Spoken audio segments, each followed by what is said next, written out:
Abra sua Bíblia, por gentileza, no livro de Provérbios, no capítulo 3. E nós vamos ler juntos os versículos 9 e 10.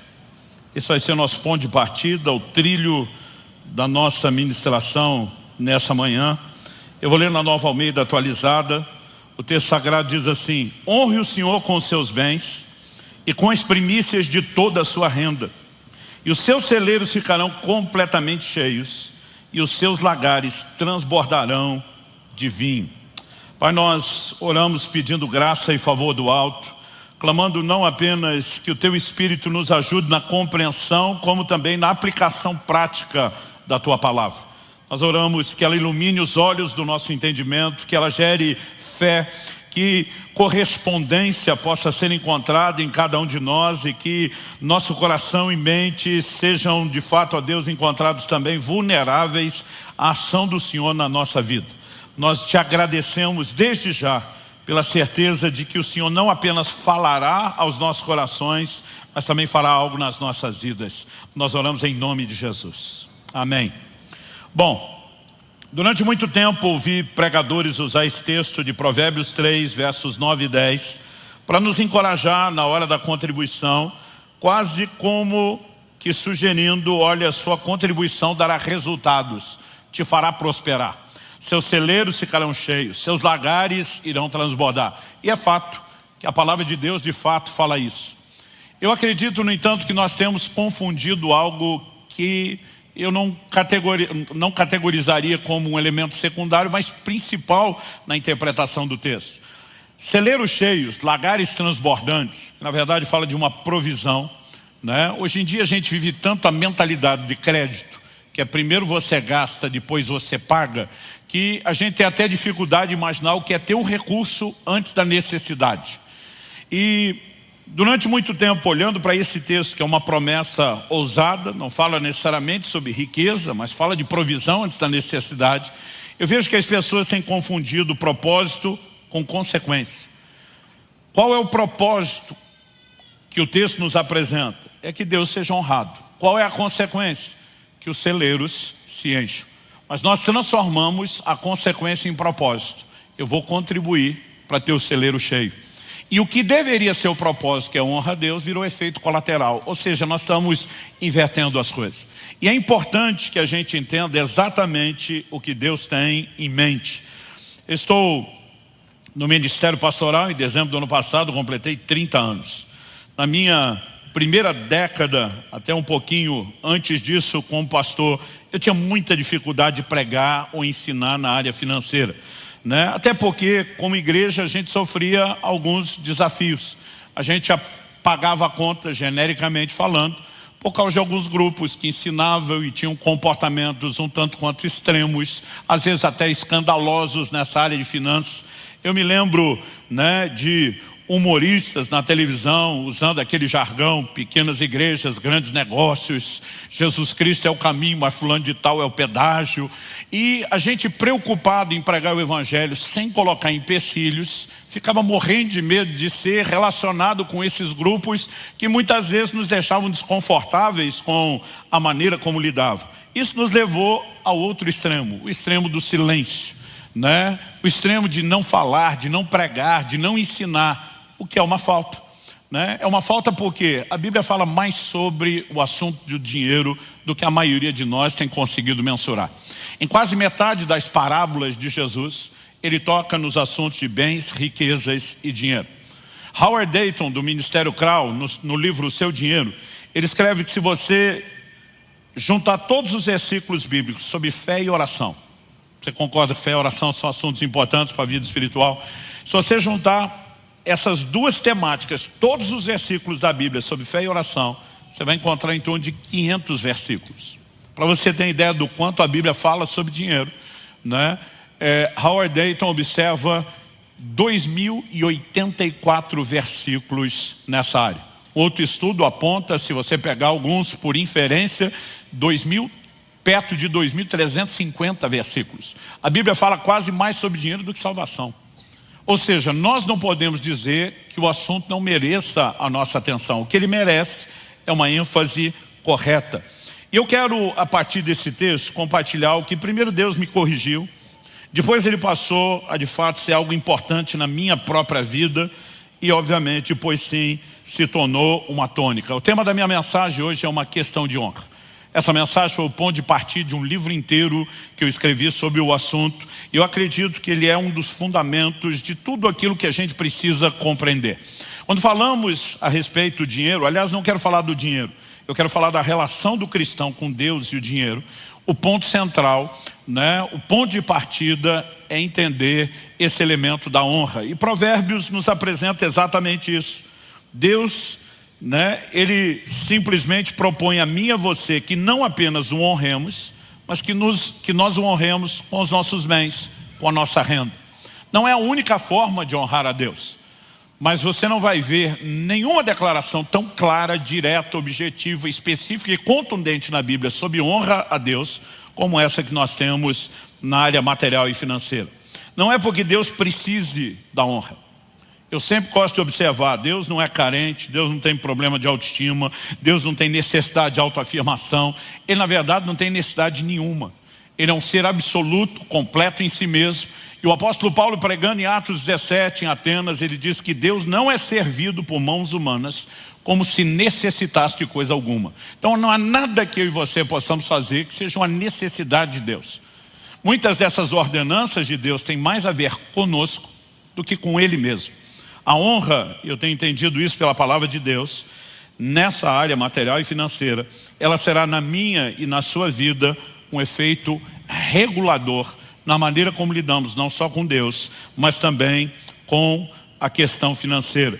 Tenho também entendido na Bíblia que não adianta apenas você fazer a coisa certa, mas Deus espera que a gente faça a coisa certa do jeito certo. Então, por exemplo, Tiago capítulo 4, verso 2 diz: nada tendes porque não pedis. Tem muito crente que não recebe de Deus porque não ora. Mas no verso seguinte, Tiago 4,3 diz: pedis e não recebeis porque pedis mal. Ou seja, orar é a coisa certa para receber de Deus? Sim. Mas se for feita do jeito errado, ela não funciona, ela não dá resultado. O apóstolo Paulo observa a respeito da ceia do Senhor. Ele chama o cálice de o cálice da bênção. Eu creio que nós somos abençoados quando ceamos.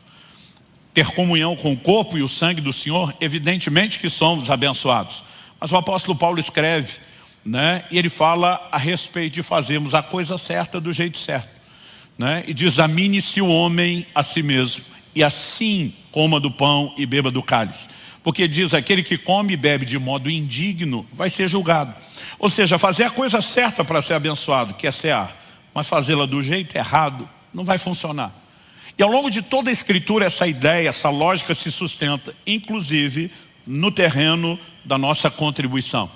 Então o que Deus começou a me fazer perceber, que o pedido dele aqui em Provérbios 3 é por honra. Ainda que ele peça que a honra seja expressa nessa área material e financeira, Deus não está atrás do meu e do seu dinheiro. Deus está atrás de honra. E isso faz uma diferença enorme.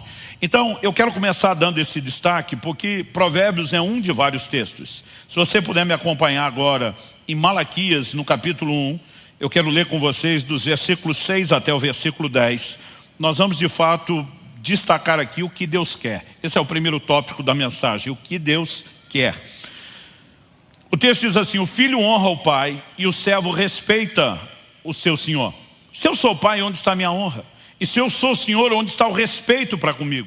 Eu, Senhor dos Exércitos, pergunto isso a vocês, sacerdotes, que desprezam o meu nome.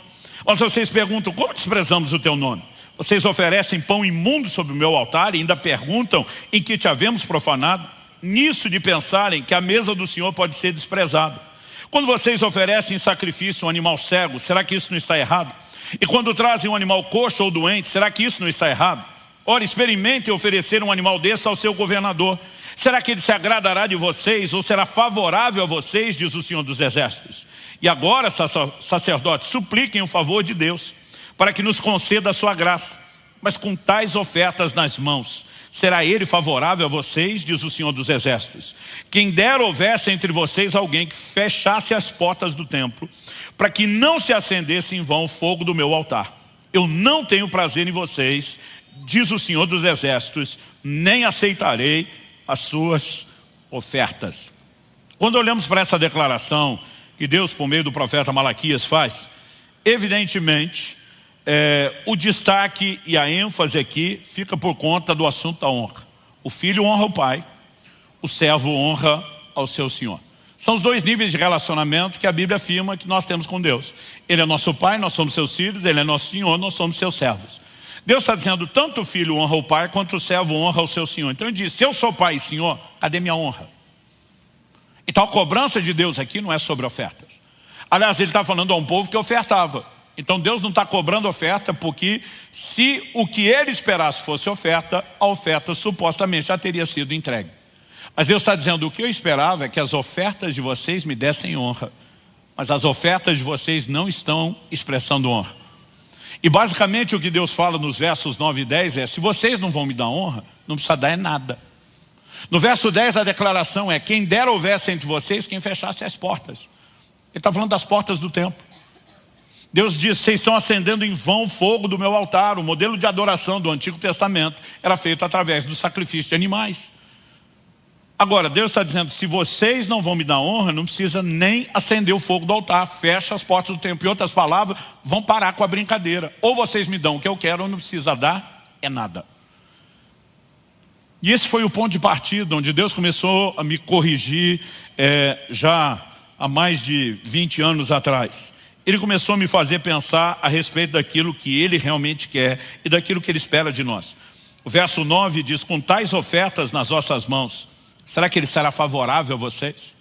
As traduções mais antigas de Almeida diz, aceitaria Ele a vossa pessoa? Algo que eu entendi pelas Escrituras é que quando Deus aceita, não é oferta meramente, é o ofertante. Mas quando Ele rejeita, também não é meramente a oferta, é o ofertante. Você vai ler em Gênesis 4 que Deus se agradou de Abel e da sua oferta, mas que Ele não se agradou de Caim e da sua oferta. Então, o assunto das ofertas envolve não só a maneira como Deus nos olha, como Deus nos trata, mas envolve também uma expectativa específica. Qual é a expectativa? Deus está dizendo, eu espero que vocês me deem honra. O que significa honra? Se você olhar no dicionário, você vai descobrir que honra é o ato de honrar. Se você buscar a definição do verbo honrar, significa distinguir, fazer distinção, fazer diferença. Basicamente, Deus está dizendo, eu quero que vocês me distingam. Eu quero que vocês façam diferença. Distinção. Distinção do quê? Esse é um ponto muito importante. Daqui a pouco nós vamos explicar ele de uma maneira mais detalhada. Mas eu mencionei aqui o fato de que Deus se agradou de Abel e da sua oferta, mas não se agradou de Caim e da sua oferta. Se o que Deus quisesse, se o interesse dele fosse na oferta, então supostamente qualquer oferta estaria boa. Porque a gente teria atendido o que Ele quer. O Senhor quer oferta, a oferta foi dada, o Senhor conseguiu o que queria. Mas quando você vê gente como Caim ofertando e Deus não aceitando a oferta, é evidente que Deus está dizendo o quê? Eu nunca quis a oferta. Eu queria a forma correta de você entregá-la. Aliás, é exatamente isso que a gente lê em Gênesis 4, se você puder me acompanhe. Dos versos 3 a 7 a gente lê assim, aconteceu que no fim de um certo tempo, Caim trouxe do fruto da terra uma oferta ao Senhor. Abel, por sua vez, trouxe das primícias do seu rebanho e da gordura desse. O verso anterior diz que Abel era pastor de ovelha, mas Caim, seu irmão, era lavrador. O texto continua e diz, o Senhor se agradou de Abel e da sua oferta, mas de Caim e da sua oferta não se agradou. Caim ficou muito irritado, fechou a cara. Então o Senhor lhe disse, por que você anda irritado? E por que essa cara fechada? Se fizer o que é certo, não é verdade que você será aceito? Mas se não fizer o que é certo, eis que o pecado está à porta, à sua espera. O desejo dele será contra você, mas é necessário que você o domine. Quando Deus diz, se fizer o que é certo, obviamente o certo não era meramente ofertar, senão a oferta teria sido aceita. Deus não está falando do que foi feito, Deus está falando do como foi feito. E qual a diferença entre a oferta de um e a oferta de outro? Bom, o texto pontua que Abel entregou das primícias do seu rebanho. O que a palavra primícia significa? Os primeiros frutos. Isso significa que enquanto pastor de ovelhas, o resultado, o fruto do seu trabalho era a multiplicação do rebanho. Quando as primeiras crias nasceram, em vez de comer, de usufruir do rebanho, ou meramente armazenar, dizer estou acumulando, aumentando o patrimônio, Abel vai e toma dos primeiros frutos e sacrifica ao Senhor. O que é que ele está dizendo para Deus? O Senhor primeiro, eu por último. E o que é que Caim fez? A Bíblia diz que Caim no fim de uns tempos, tradução que eu li diz no fim de um certo tempo. Tem versões que dizem no fim de dias, ao cabo de dias. A verdade é que a palavra tempo, ela é indeterminada no original hebraico.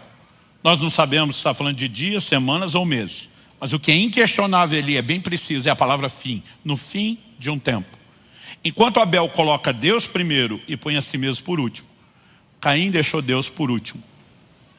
Ele colhe do fruto do seu trabalho, ele come do fruto do seu trabalho, ele usufrui do fruto do seu trabalho, e depois no fim diz, vamos botar Deus na história? E quando Deus entra por último, ele não entra na mesma categoria de Abel, sendo honrado, sendo distinguido. E obviamente quando Deus protesta, se você fizer o que é certo ou não fizer o que é certo, deixa-se claro nas entrelinhas que havia algum tipo de orientação e de instrução básica sobre como aquilo deveria ser feito. Mas basicamente, o que ambos entregaram foi uma oferta. Mas o que só Abel entregou foi honra. Foi a distinção que a oferta comunicaria.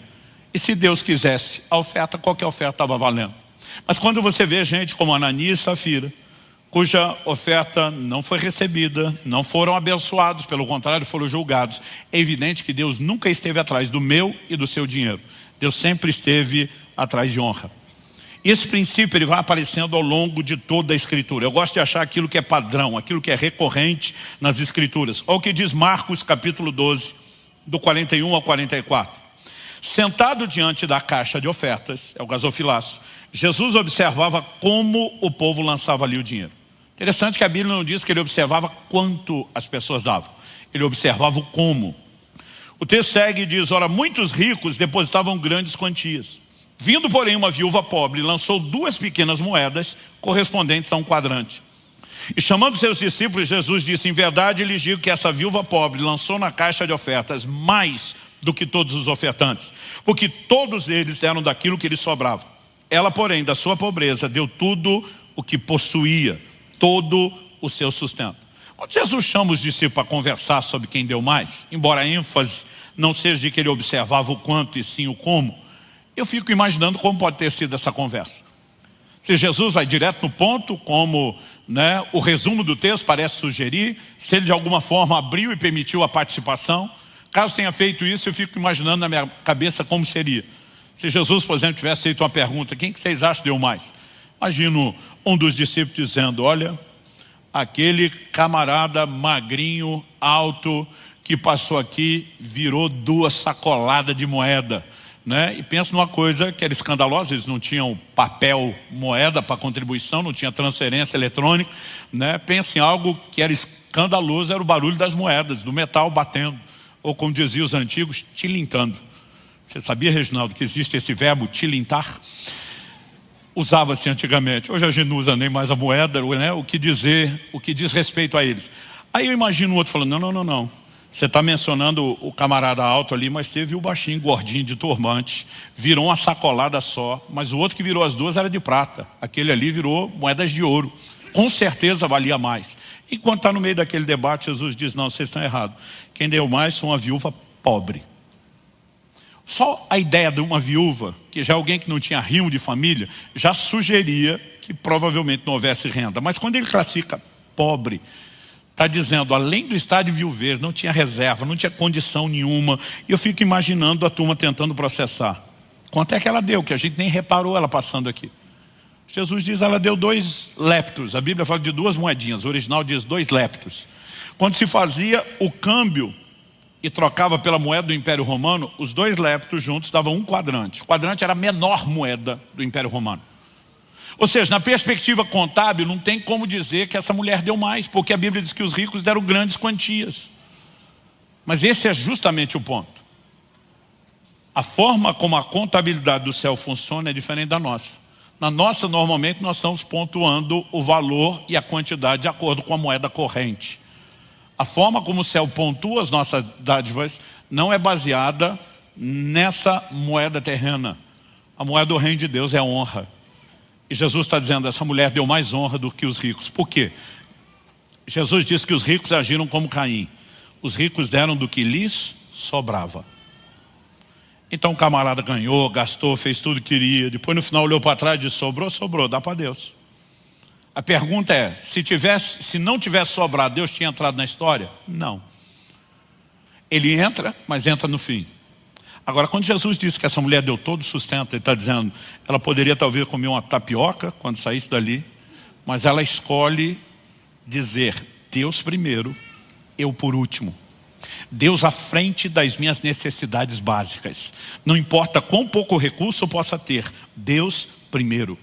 E na moeda do reino de Deus, e Deus está procurando honra e não dinheiro, essa mulher ofereceu muito mais. Quem está entendendo? Então, se eu e você não compreendemos o que Deus quer, nós não vamos nem saber como corresponder com Ele. Ok, pastor Luciano, o senhor pontuou e deixou claro que Deus está interessado em honra e não no dinheiro ou na oferta em si. Mas a pergunta é, por que Ele pediu honra nessa área material e financeira? Como eu disse no início, vou repetir, há outras formas de honrar a Deus. Jesus cita em Marcos 7, versos 6 e 7, uma profecia de Isaías, onde ele diz, esse povo me honra com os lábios. O que fizemos agora há pouco no culto, adorando, cantando ao Senhor, foi um gesto de honra a Deus. Ou seja, honrar a Deus com os bens não é a única forma de honra, mas como eu disse antes, em nenhum outro assunto Deus foi tão direto, contundente, objetivo, específico, como quando pediu honra em relação à questão financeira. Por que Deus pediu que nós o honrássemos nessa área? Esse é um ponto importante. Eu diria porque esse assunto relacionado ao dinheiro é algo delicado. Não é o dinheiro em si que é algo delicado, mas a maneira de relacionar com ele, obviamente, acaba se tornando algo delicado. Por que eu digo que não é o dinheiro em si? Porque muitas vezes nós confundimos qual é o problema. Eu lembro de uma conversa com um irmão, anos atrás, ele vira para mim e diz, pois é, pastor, já dizia a Sagrada Escritura, o dinheiro é a raiz de todos os males. E quando ele falou isso, eu repeti, eu falei, a Bíblia nunca falou isso. Ele falou, claro que falou. Eu falei, não falou. Falou, não falou, e nós começamos a discussão. Eu falei, onde é que está isso? Não, está em algum lugar lá que se o senhor me ajudar a achar, eu sei que está lá, que o senhor já falou disso? Eu falei, olha, você deve estar se referindo a 1 Timóteo 6, versos 9 e 10, que diz, mas os que querem ficar ricos caem em tentação, em armadilhas, em muitos desejos insensatos e nocivos, que levam as pessoas a se afundar na ruína e na perdição. Porque o amor ao dinheiro é a raiz de todos os males. E alguns nessa cobiça se desviaram da fé e atormentaram a si mesmos com muitas dores. Ele está aqui. Eu falei, não, o que está aqui é o amor ao dinheiro, não é o dinheiro. Ele falou, qual a diferença? Eu falei, a diferença é gigantesca. Se o dinheiro é a raiz de todos os males, só tem problema quem tem dinheiro, ou seja, a maioria de nós não teria muito problema. Eu falei, agora, se o amor ao dinheiro é a raiz de todos os males, tu pode estar mais quebrado que arroz de terceira, naquele estado que se chama mulher de meu bem, o banco confisca de tão endividado, e além de não ter grana nenhuma, está falido e quebrado, você, por ter o amor ao dinheiro, tem a raiz de todos os males sem ter grana.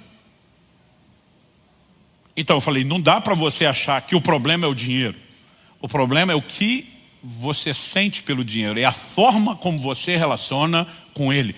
É aí que eu e você precisamos entender a definição de honra e o que Deus pediu. Se o verbo honrar significa distinguir, fazer distinção, Deus está dizendo, o dinheiro tem que ocupar um nível de importância e eu preciso estar acima na sua vida. Por que é que Deus fala disso? Em Mateus, no capítulo 6, no verso 24, Jesus diz, não podeis servir a dois senhores, não podeis servir a Deus e às riquezas. Nenhuma outra coisa foi tão claramente rotulada de um senhor, concorrendo com o senhorio de Deus no nosso coração, como uma relação errada com o dinheiro. E a gente não pode simplesmente olhar para isso e dizer, não é importante. Em Mateus, no capítulo 13, na parábola do semeador, Jesus fala no verso 7 que uma semente caiu entre espinhos, os espinhos cresceram e sufocaram a semente. O que é a semente? Jesus estava falando da palavra. Então o que são os espinhos? Algo que tem o poder de sufocar a ação ou a operação da palavra de Deus na nossa vida. De abortar processos de Deus que deveriam ser para o nosso crescimento. Então a pergunta importante é o que são os espinhos? No verso 22 nosso Senhor explica os cuidados do mundo e a sedução das riquezas. Pense em algo que tem o poder de sufocar a ação da palavra de Deus na vida de alguém. Ou seja, nós não podemos dizer que a maneira como relacionamos com o dinheiro não é um assunto espiritual, porque vai afetar a nossa vida espiritual. Aliás, foi isso que Paulo pontuou em 1 Timóteo 6,9. Os que querem ficar ricos caem em tentação, armadilhas, desejos insensatos, nocivos, que levam as pessoas a se afundar na ruína e na perdição.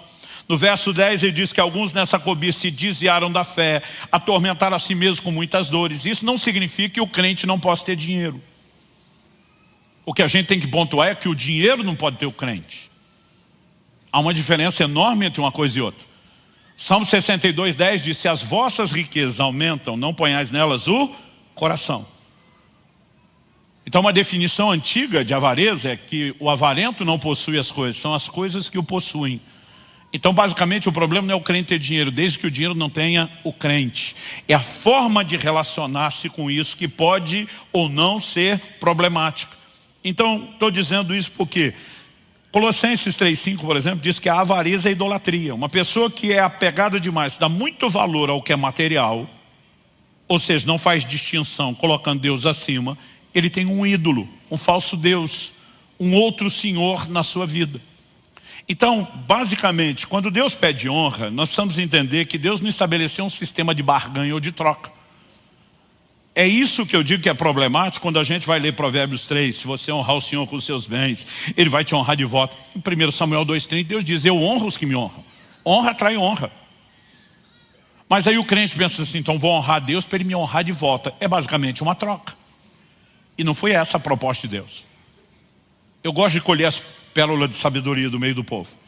Eu lembro de um culto, anos atrás, no início do meu ministério pastoral, onde, quando a reunião terminou, eu estava passando perto de dois que estavam numa conversa e ouvi um falar para o outro: cara, tem algo que eu entendi sobre o dízimo que mudou minha vida, eu já diminui o passo para ouvir a história. Aí ele fala primeiro assim: eu aprendi que é melhor ficar com 90% depois de entregar os 10 e ter a bênção, do que tentar salvar os 100 e ter maldição. Aí ele fala assim: pô, dos males o menor. Eu pensei, essa é a grande verdade que mudou a vida dele, tipo assim, deixa eu ver onde é que eu perco menos. Então é melhor ficar com o orçamento do 90% dizimando e ter a bênção. Isso na verdade está mostrando só o quê? Um coração que continua avarento, que continua ganancioso, que está correndo atrás do que é interessante para si.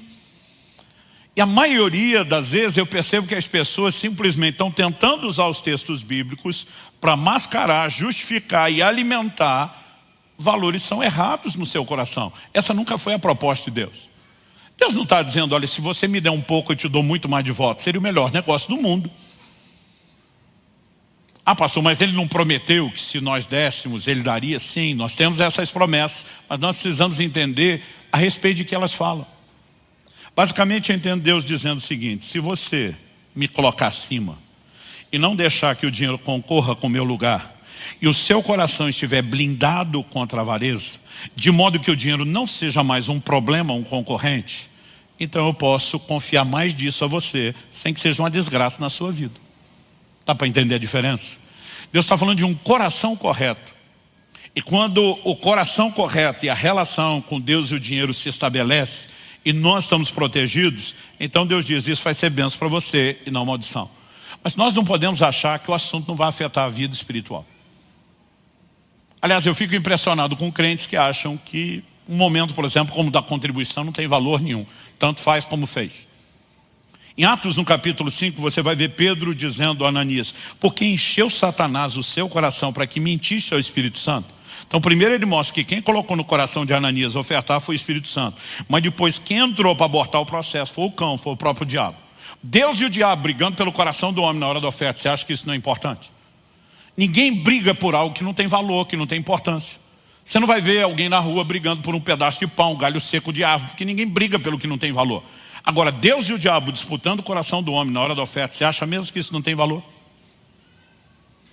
Quando eu olho para as Escrituras, algo que me chama a atenção, falando desse valor, é que você consegue mensurar o que é importante para Deus pelo tanto que o diabo luta contra aquilo. Pureza sexual é importante? É só ver o estrago da humanidade, você consegue deduzir que sim. Satanás e o reino das trevas não empenharia tanto esforço em dissociar algo se aquilo funcionando de forma correta não fosse importante para Deus. E aí quando você olha nessa perspectiva, basta você observar lá em Êxodo que quando Deus manda Moisés a Faraó com a mensagem: deixa meu povo ir, a mensagem é: deixa meu povo ir para que me adore. Qual o propósito final da redenção? Adoração. A nossa conexão de intimidade com Deus. Qual é a primeira reação de Faraó? E Faraó na tipologia bíblica é uma figura de Satanás. Ele que mantinha o povo, que viria a ser o povo de Deus, depois da Páscoa, ele que mantinha esse povo escravo. O Novo Testamento pontua que Jesus é o nosso Cordeiro Pascal. E assim como aquele povo sai da escravidão de um tirano e passa a ser o povo de Deus por causa da morte do Cordeiro, eu e você também deixamos de pertencer ao reino das trevas, deixamos de estar debaixo do controle de Satanás para sermos povo de propriedade exclusiva de Deus. O paralelo é muito claro. Então quando Moisés chega com a mensagem, deixa meu povo ir para que me adore, a reação inicial do faraó é, vão adorar coisa nenhuma. Assim como Satanás não quer ninguém adorando a Deus. Mas quando as pragas começam dizendo, você vai ter que se dobrar, Faraó começa uma negociação e ele apresenta 4 contrapropostas a Moisés, uma após a outra. Elas começam de uma forma mais descarada, mas vão ficando cada vez mais sutil. Na primeira delas, ele diz para Moisés, por que é que vocês têm que sair do Egito? Adora aqui mesmo. Moisés disse, nós não vamos adorar aqui. Algo que eu e você precisamos entender que a adoração não é para escravos, é para livres. Você pode dizer amém? Ele diz, não vai rolar, no ambiente de escravidão não vai rolar adoração. O faraó olha para Moisés, então ninguém vai a lugar nenhum. E o Moisés diz, então praga para cima dos 6. E aí as pragas se intensificam. Aí o faraó recua e chama ele e diz, tá bom, não precisa adorar aqui, mas não vão muito longe. Moisés diz, nós vamos onde o Senhor ordenar a gente. Ele diz, então ninguém vai a lugar nenhum, então praga para cima dos 6. Daqui a pouco ele chama Moisés para a negociação e vem com outra proposta. Então tá bom, não precisa adorar aqui, nem perto. Mas ele pergunta, quem é que vai? Moisés diz, como quem que vai? Vai todo mundo. O faraó diz, não, os homens podem ir, mulheres e crianças ficam. Moisés diz, vai todo mundo. O faraó diz, então não vai ninguém. Então praga para cima dos 6. Aí qual é a última contraproposta? O faraó diz, tá bom, pode adorar, não precisa ser no Egito, não precisa ser por perto, pode ir todo mundo. Mas aí o faraó fala assim, mas os rebanhos ficam. É nessa hora que você vai ver a indignação que Moisés não manifestou antes. Eu brinco que Moisés, o estilo do carioca da Baixada, ele diria, o quê? Eu amo esse agudinho dos carioca. Caraca, maluco.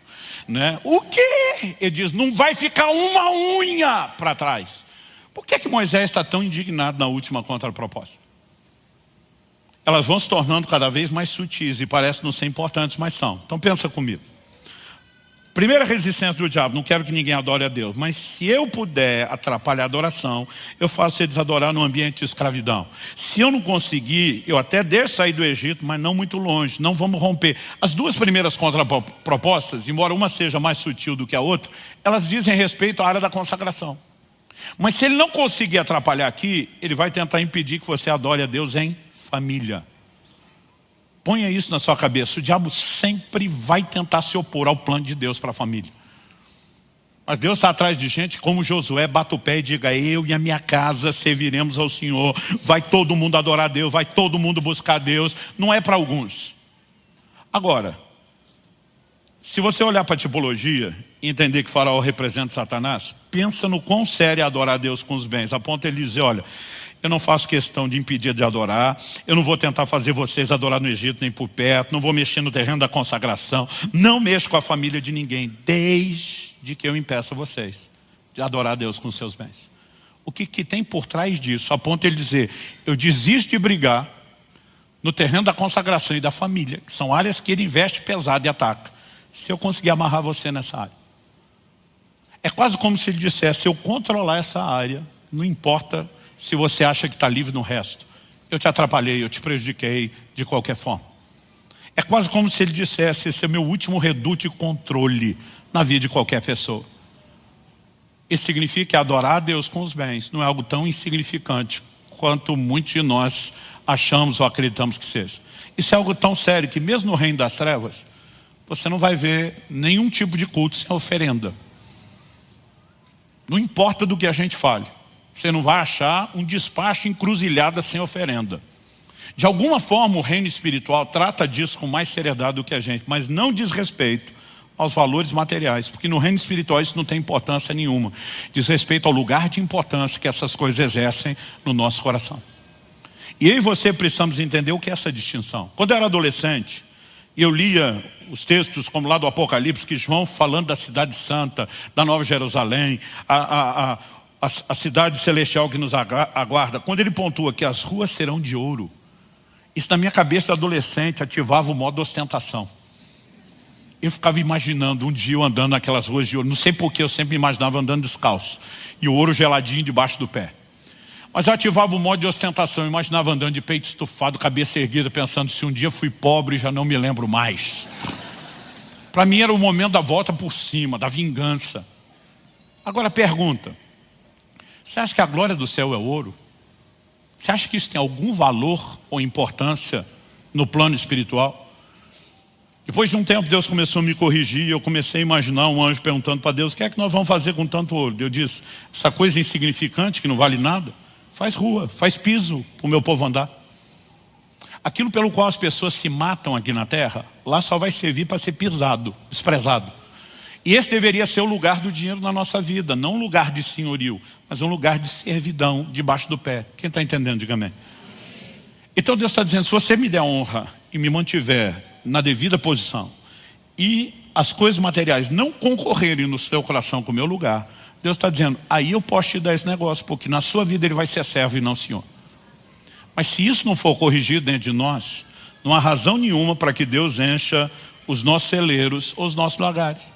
Se coloque no lugar de Deus por uns instantes e tente imaginar você no lugar de Deus, olhando para os fiéis na terra, que inclui você. E Deus olhando para você, você agora pensando com a mente de Deus, mas olhando para você, pensando: se eu der mais dinheiro para essa criatura, ele se perde, ele desvia a face de mim. Você acha que seria um bom negócio te abençoar financeiramente, às custas de perder você? Agora, se você no lugar de Deus não faria isso, por que você acha que com a mente brilhante, inteligente, sábia dele, por que é que ele faria? Nós precisamos entender que isso tem a ver com o coração e com algo que se resolve dentro de cada um de nós. Quem está entendendo, diga amém. Então, em terceiro e último lugar. Em primeiro lugar, falamos do que Deus quer, que é honra e não dinheiro. Em segundo, questionamos por que honrá-lo nessa área, porque diz respeito a esse fator de regulagem, de equilíbrio. Mas em terceiro e último lugar, eu quero destacar que o que de fato importa para Deus é a expressão do coração.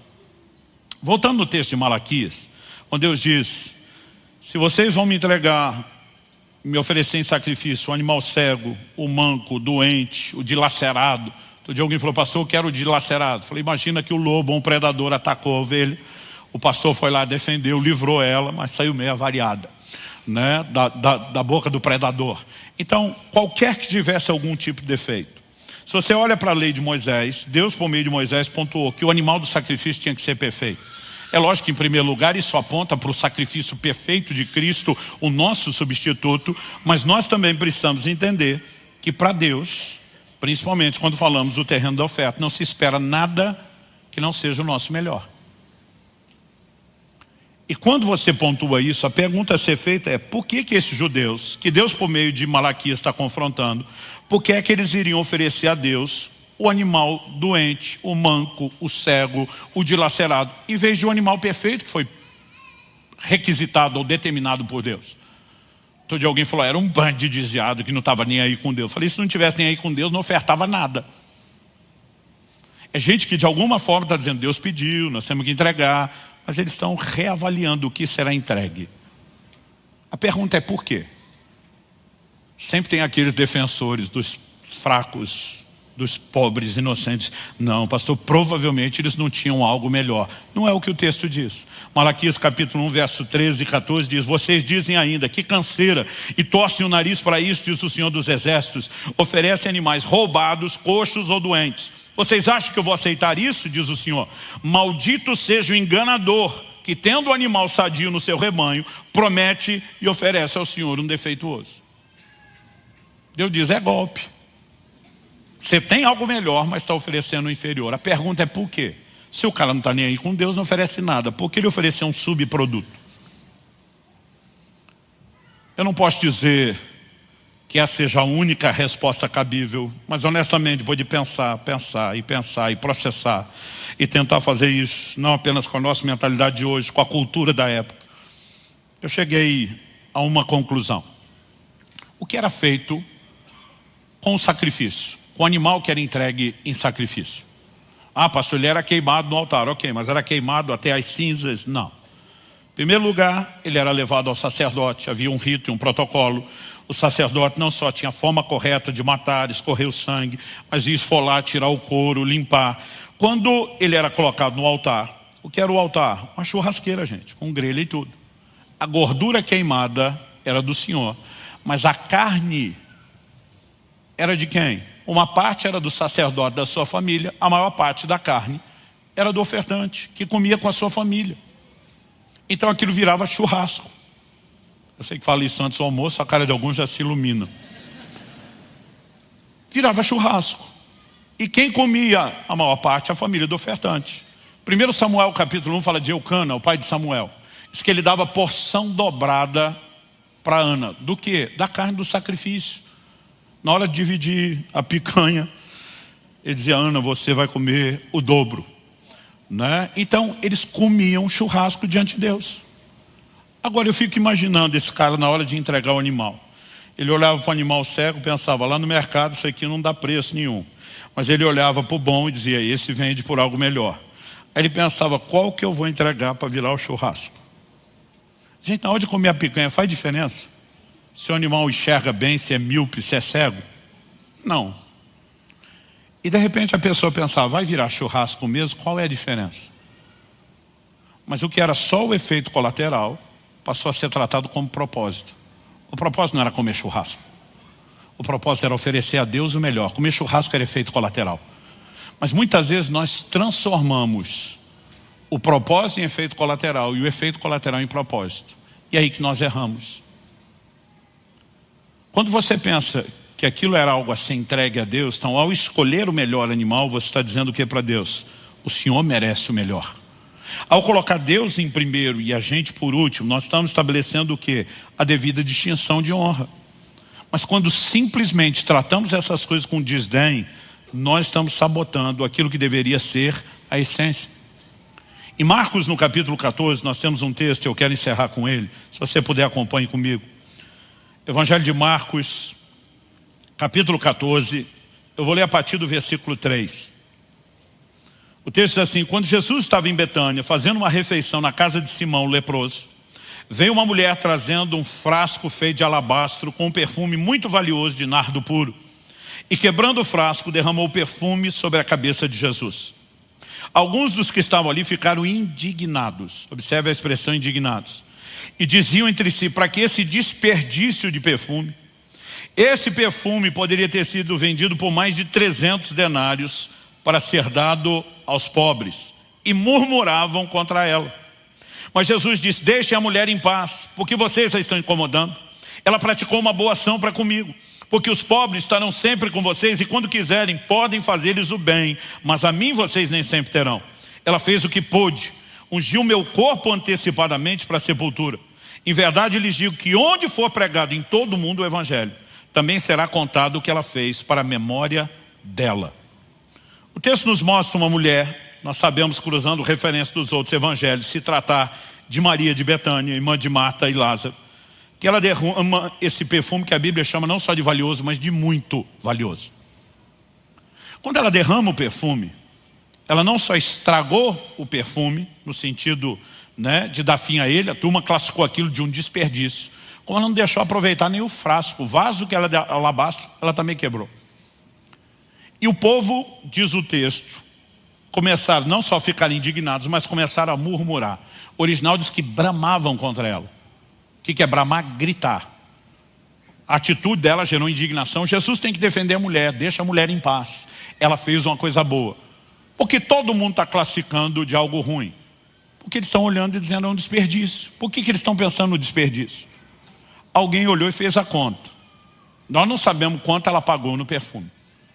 Mas alguém fez a conta para vender depressa, de segunda mão, fazer dinheiro em cima, mais de 300 denários. Esse mais de 300 não é preciso. Pode ser 315, 330, 350. Eu acho que se fosse mais de 350, alguém diria quase 400. Mas não vamos nem colocar a possibilidade do mais. Vamos ficar só com 300 denários. Quanto valia 300 denários?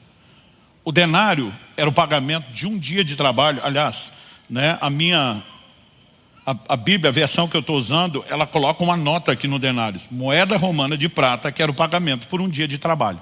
O denário era o pagamento padrão por um dia de trabalho de um trabalhador qualquer, não importa a área ou a categoria. Isso significa que o judeu trabalhava 6 dias por semana, descansava o sábado. Qual era a média de ganho semanal? 6 denários. Todos os 12 meses do ano deles, diferente do nosso calendário, tinham 30 dias redondos. Como a média de sábados por mês vai variar de 4 a 5, para facilitar a conta, vou deixar em 5. A média salarial era 25 denários por mês. Se a média salarial era 25 por mês, 300 denários é um ano de salário integral de um trabalhador normal. Então tenta imaginar a sua renda, não importa o tamanho dela, não mensal, mas anual. E você simplesmente bota esse valor no perfume. Os caras olham aquela mulher pegando um ano de renda e jogando fora. Estão dizendo, dá para fazer isso, dá para fazer aquilo. Porque todo mundo está pensando no que o perfume custearia. Quais os projetos que ele bancava. E eu e você precisamos entender que para Deus, oferta pode até ter um efeito colateral de bancar bons projetos, mas esse nunca foi o propósito. Enquanto todo mundo está pensando no que o dinheiro faz, Jesus diz, ela fez uma boa ação para comigo. Jesus tenta explicar para eles, essa mulher me enxergou. Enquanto vocês só estão olhando projetos, ela enxergou a minha pessoa. Olha o que Jesus diz, ela me ungiu antecipadamente para a sepultura. O que Jesus está falando é um contrassenso. O que significa ungir na sepultura? A nação de Israel morou 430 anos no Egito. E quando saíram do Egito, eles saíram com práticas culturais dos egípcios. Tenta imaginar um povo que viveu mais de 400 anos no Brasil. Você acha que não vai sair comendo feijoada e churrasco? Se morasse 400 anos aqui no sul, não iam sair tomando chimarrão? Então, eles saem do Egito com a prática que os egípcios tiveram, já era milenar antes deles passarem por lá, de embalsamar os seus mortos. Isso significa o quê? Que eles atrasariam o processo de decomposição, permitiria que o corpo fosse velado por mais tempo, que os restos mortais durassem mais, enfim, a lista vai longe. Mas só fazia sentido embalsamar depois que morreu, porque enquanto está vivo não tem processo de corrupção. Para que é que alguém ungia antes da morte? Um dos textos do Antigo Testamento mais citados no Novo em relação à ressurreição de Cristo é o Salmo 16. Não deixará sua alma na morte, nem permitirá que o seu corpo veja a corrupção. Algo importantíssimo que eu e você temos que entender é que nos 3 dias entre a morte e a ressurreição, o corpo de Cristo não se decompôs. A Bíblia diz que Lázaro com 4 dias cheirava mal. O corpo de Cristo nunca se decompôs. Então basicamente o que aquela mulher fez quando derrama aquele óleo não era um bálsamo que teria um efeito natural. O que essa mulher fez foi um ato profético. Ela está dizendo a verdadeira unção, o verdadeiro óleo, que é o poder do Espírito Santo, envolverá, protegerá esse corpo para que ele não sofra decomposição. Essa mulher enxergou o que ninguém enxergou, ela discerniu o que ninguém discerniu, e o que Jesus faz com ela é extraordinário. Ele diz, onde for pregado o Evangelho, verso 9, em todo o mundo, o que ela fez será contado para a memória dela. Então Jesus estava dizendo, em todos os lugares, todas as gerações, todo mundo vai saber o que essa mulher fez. Só para aprender com ela? Não, era mais do que isso. Jesus disse para a memória dela. Jesus imortalizou Maria de Betânia pelo seu ato. E diz, ela será lembrada em todos os lugares, em todas as gerações, pelo que ela fez. Quem mais você viu Jesus honrar dessa forma? Agora, se a gente seguir a lógica de 1 Samuel 2,30, eu honro os que me honram, e ele honrou essa mulher dessa forma, ele se sentiu muito honrado por ela. Eu lembro quando Deus começou a tratar desse assunto comigo, lá por 2001. Eu estava meditando nesse texto. E disse, por que você acha que o povo ficou tão indignado? Eu falei, é um bando de ignorantes que não entenderam o que essa mulher entendeu. E o Senhor falou no meu coração, disse, é fácil você falar isso hoje, conhecendo o texto, o desfecho, o ensino.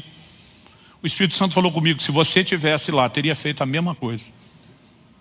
Eu fiz minhas palavras de Pedro, de modo nenhum, Senhor. Eu não. Ele falou a segunda vez, se você estivesse lá, teria feito a mesma coisa. Eu falei, não. Eu não sei de onde a gente tira a ideia de que pode discutir com Deus. Ele está sempre certo. A gente tem que ser de um nível de teimosia impressionante. Quando eu falei pela terceira vez, de modo nenhum, eu não, eu tive uma visão. Eu não sei explicar exatamente o que aconteceu, mas assisti um filme dentro da minha cabeça. Eu pedi o controle, alguém entrou com o script, com as cenas, e aquele desenho, aquele filme passou claro da minha mente. Eu estava num culto. E a cena que eu via na época era do prédio da igreja de Guarapuava, onde era pastor na ocasião.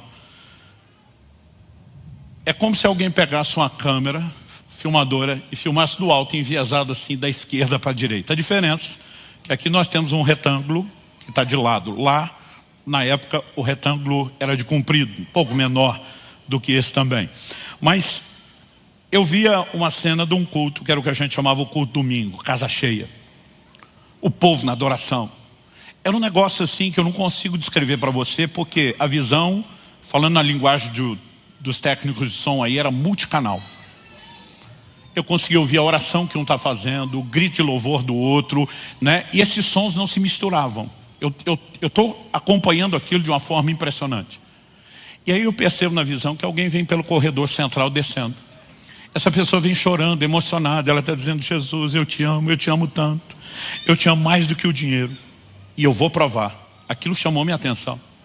A igreja estava num momento de desafio, a gente estava na iminência de tomar uma decisão administrativa de interromper uma obra, uma construção por falta de recurso. Quando o cara diz: eu te amo mais do que o dinheiro, vou provar, minha vontade é dizer: prova mesmo, duvido. Aquilo chamou minha atenção.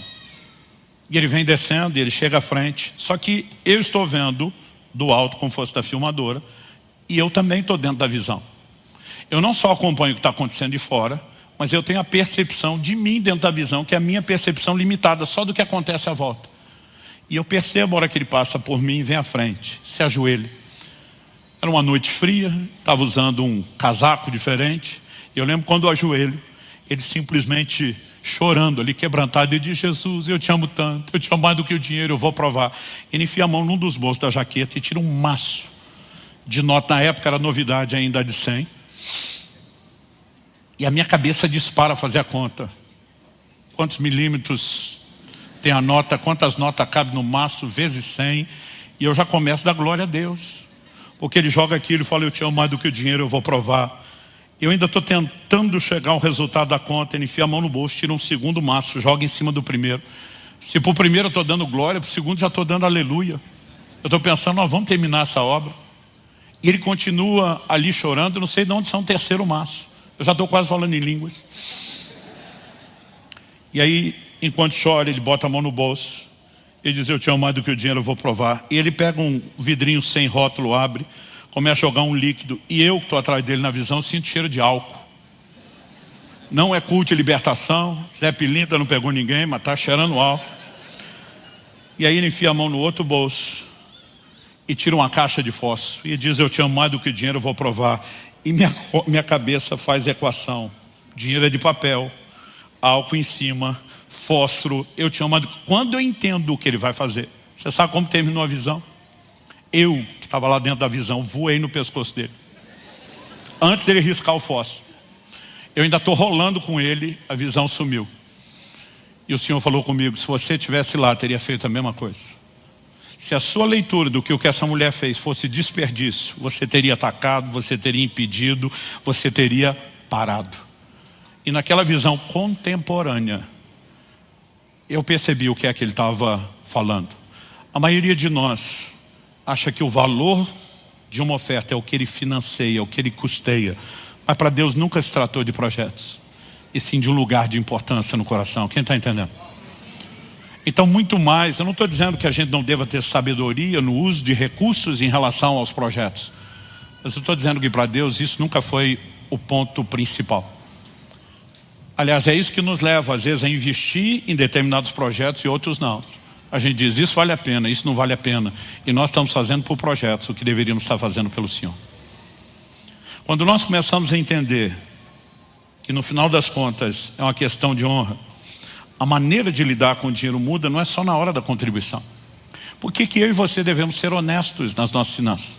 Por que a gente deve andar em integridade? Por que nossos ganhos não devem ser ilícitos? Por que nós não vamos mentir para ganhar dinheiro, ou lesar, enganar alguém para ganhar dinheiro? Porque mamon não pode ser mais importante para mim ou para você do que Deus e os princípios que Ele estabeleceu. Por que é que nós vamos nos preocupar com o pobre e o necessitado? Provérbios 19:16 diz: o que se compadece do pobre empresta ao Senhor, e esse lhe retribuirá o benefício. Quando você olha para o necessitado e põe recurso nele, Deus está olhando dizendo: quem queria cuidar dele sou eu. Se você financiou o meu interesse, eu estou em dívida com você, sou eu que vou honrar você. Quando você lembra de Jesus dizendo: dai a César o que é de César e a Deus o que é de Deus, e vale lembrar isso nesse início de ano, quando está chegando a hora de declarar o imposto de renda. Por mais que você não consiga, outro dia um falou: pastor, a Bíblia diz que Deus ama o que dá com alegria. Para ele eu dou com alegria, para César eu não dou não. Eu falei: ok, ele não mandou dar para César com alegria, mas ele mandou dar. O que César vai fazer, vai responder a Deus. Mas se eu e você entendemos o que é honrar a Deus, a gente não vai dar jeitinho em área nenhuma. Nós vamos nos conservar dentro dos princípios dele, o tempo todo dizendo: é para o Senhor, é por causa do Senhor. Isso muda completamente a maneira como lidamos com o dinheiro em todas as áreas. E se essa área é subjugada, e o senhorio de Deus se manifesta no meu e no seu coração, nós não apenas vamos romper no plano espiritual, mas em consequência Deus diz: eu posso derramar bênção financeira à vontade, porque eu não vou perder você. Quem está entendendo, diga amém. Então o cerne de toda a relação do cristão com Deus e o dinheiro continua sendo uma questão de honra. Feche seus olhos por um instante. Pai, nós te pedimos a capacidade de entender, não só no nível da razão, meramente humana e mental, e não só aqui e agora. Nós oramos que aquilo que o Senhor começou não apenas continue depois do culto, mas cresça, possa se expandir em termos de percepção e discernimento dentro de cada um de nós. Nós oramos pela capacidade não só de entender os valores da Tua palavra, mas de corresponder contigo. Queremos que na nossa vida Cristo seja o Senhor absoluto, que não haja lugar de concorrência. Queremos, ó Deus, de fato entender e subjugar plenamente essa área ao Teu controle, ao Teu senhorio. Nós queremos nessa manhã não apenas repensar a forma como lidamos com tudo aquilo que é material. Queremos, ó Deus, nos arrepender e consertar aquilo que precisa ser consertado. E queremos viver o Seu senhorio de forma plena e completa. E nós oramos por isso. Que haja graça, que haja ação do Teu Espírito na vida de cada um de nós, para que muito mais do que contribuição, possamos Te oferecer honra, e que isso seja de fato o efeito regulador de toda a nossa relação com Deus e o dinheiro. Nós oramos em nome de Jesus. Se você crê e concorda, diga amém. Você recebe essa palavra, diga: eu recebo em nome de Jesus. Exodus chapter 21, 1-6. These are the statutes you shall set before the children of Israel. If you buy a Hebrew slave, he shall work for you for 6 years, but in the 7th year he shall go free for nothing. If he arrived single, he shall go alone. If he was a married man, his wife shall go with him. If his owner gives him a wife and she bears him sons and daughters, the woman and her children shall belong to the slave's owner, and he shall go alone. However, if the slave expressly says, I love my master, my wife, and my children, I do not want to be free, then the slave's owner shall take him to the judges and have him stand before the door or the doorpost, and his owner shall pierce his ear with the awl, and he shall be your slave forever. My God, we declare once again our trust and dependence on the Lord's action, through the power of your Holy Spirit in communicating your word. As it is written, your word is like a hammer that breaks the rock in pieces. And even the heart, O God, perhaps the most hindered, may be touched by the power of your word in this place. Today we ask you for more than information. We pray for the ability to understand, to align, to correspond with you. We pray for the powerful action of your Spirit within us, guiding us, O God, to this place of surrender, and of adjustment to the standard established by you in your word. And we thank you in advance, certain of what you will do. We give you glory, we give you honor, we give you praise. We pray in Jesus' name. Amen. Well, we have here a text that is a portion of the Old Testament and was a law, a determination that God, through Moses, gave to the nation of Israel. We know that the law of Moses had an expiration date, right? We know that the New Testament clearly states that the end of the law is Christ, and many commandments that were given to them, which were literal commandments, no longer carry that literal weight for us for several reasons.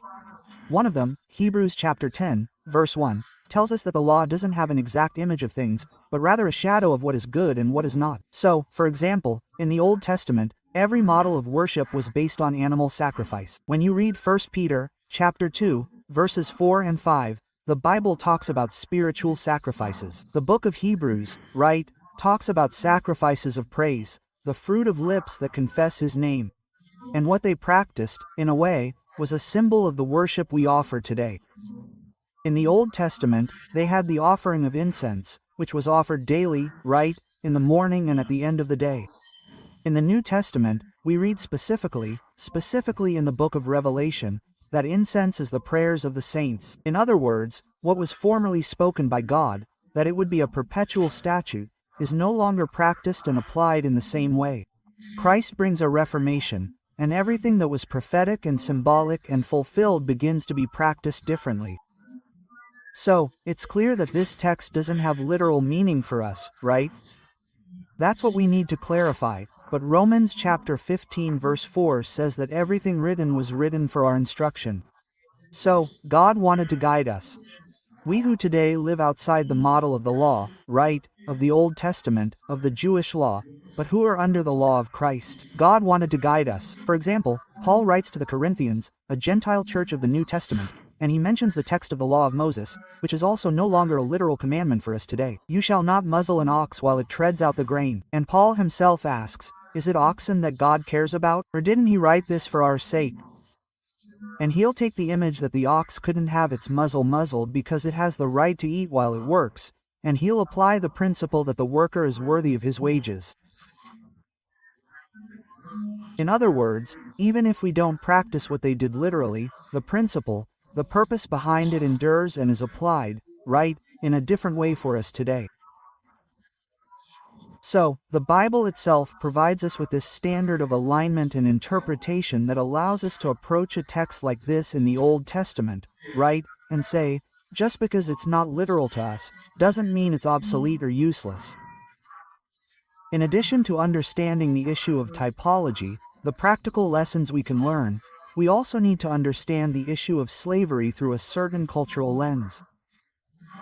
We have many things that were experienced in the reality of the Old Covenant that, based on the full, complete revelation of the New Testament, are no longer so. For example, in the Old Testament, God tolerated issues like divorce and even polygamy.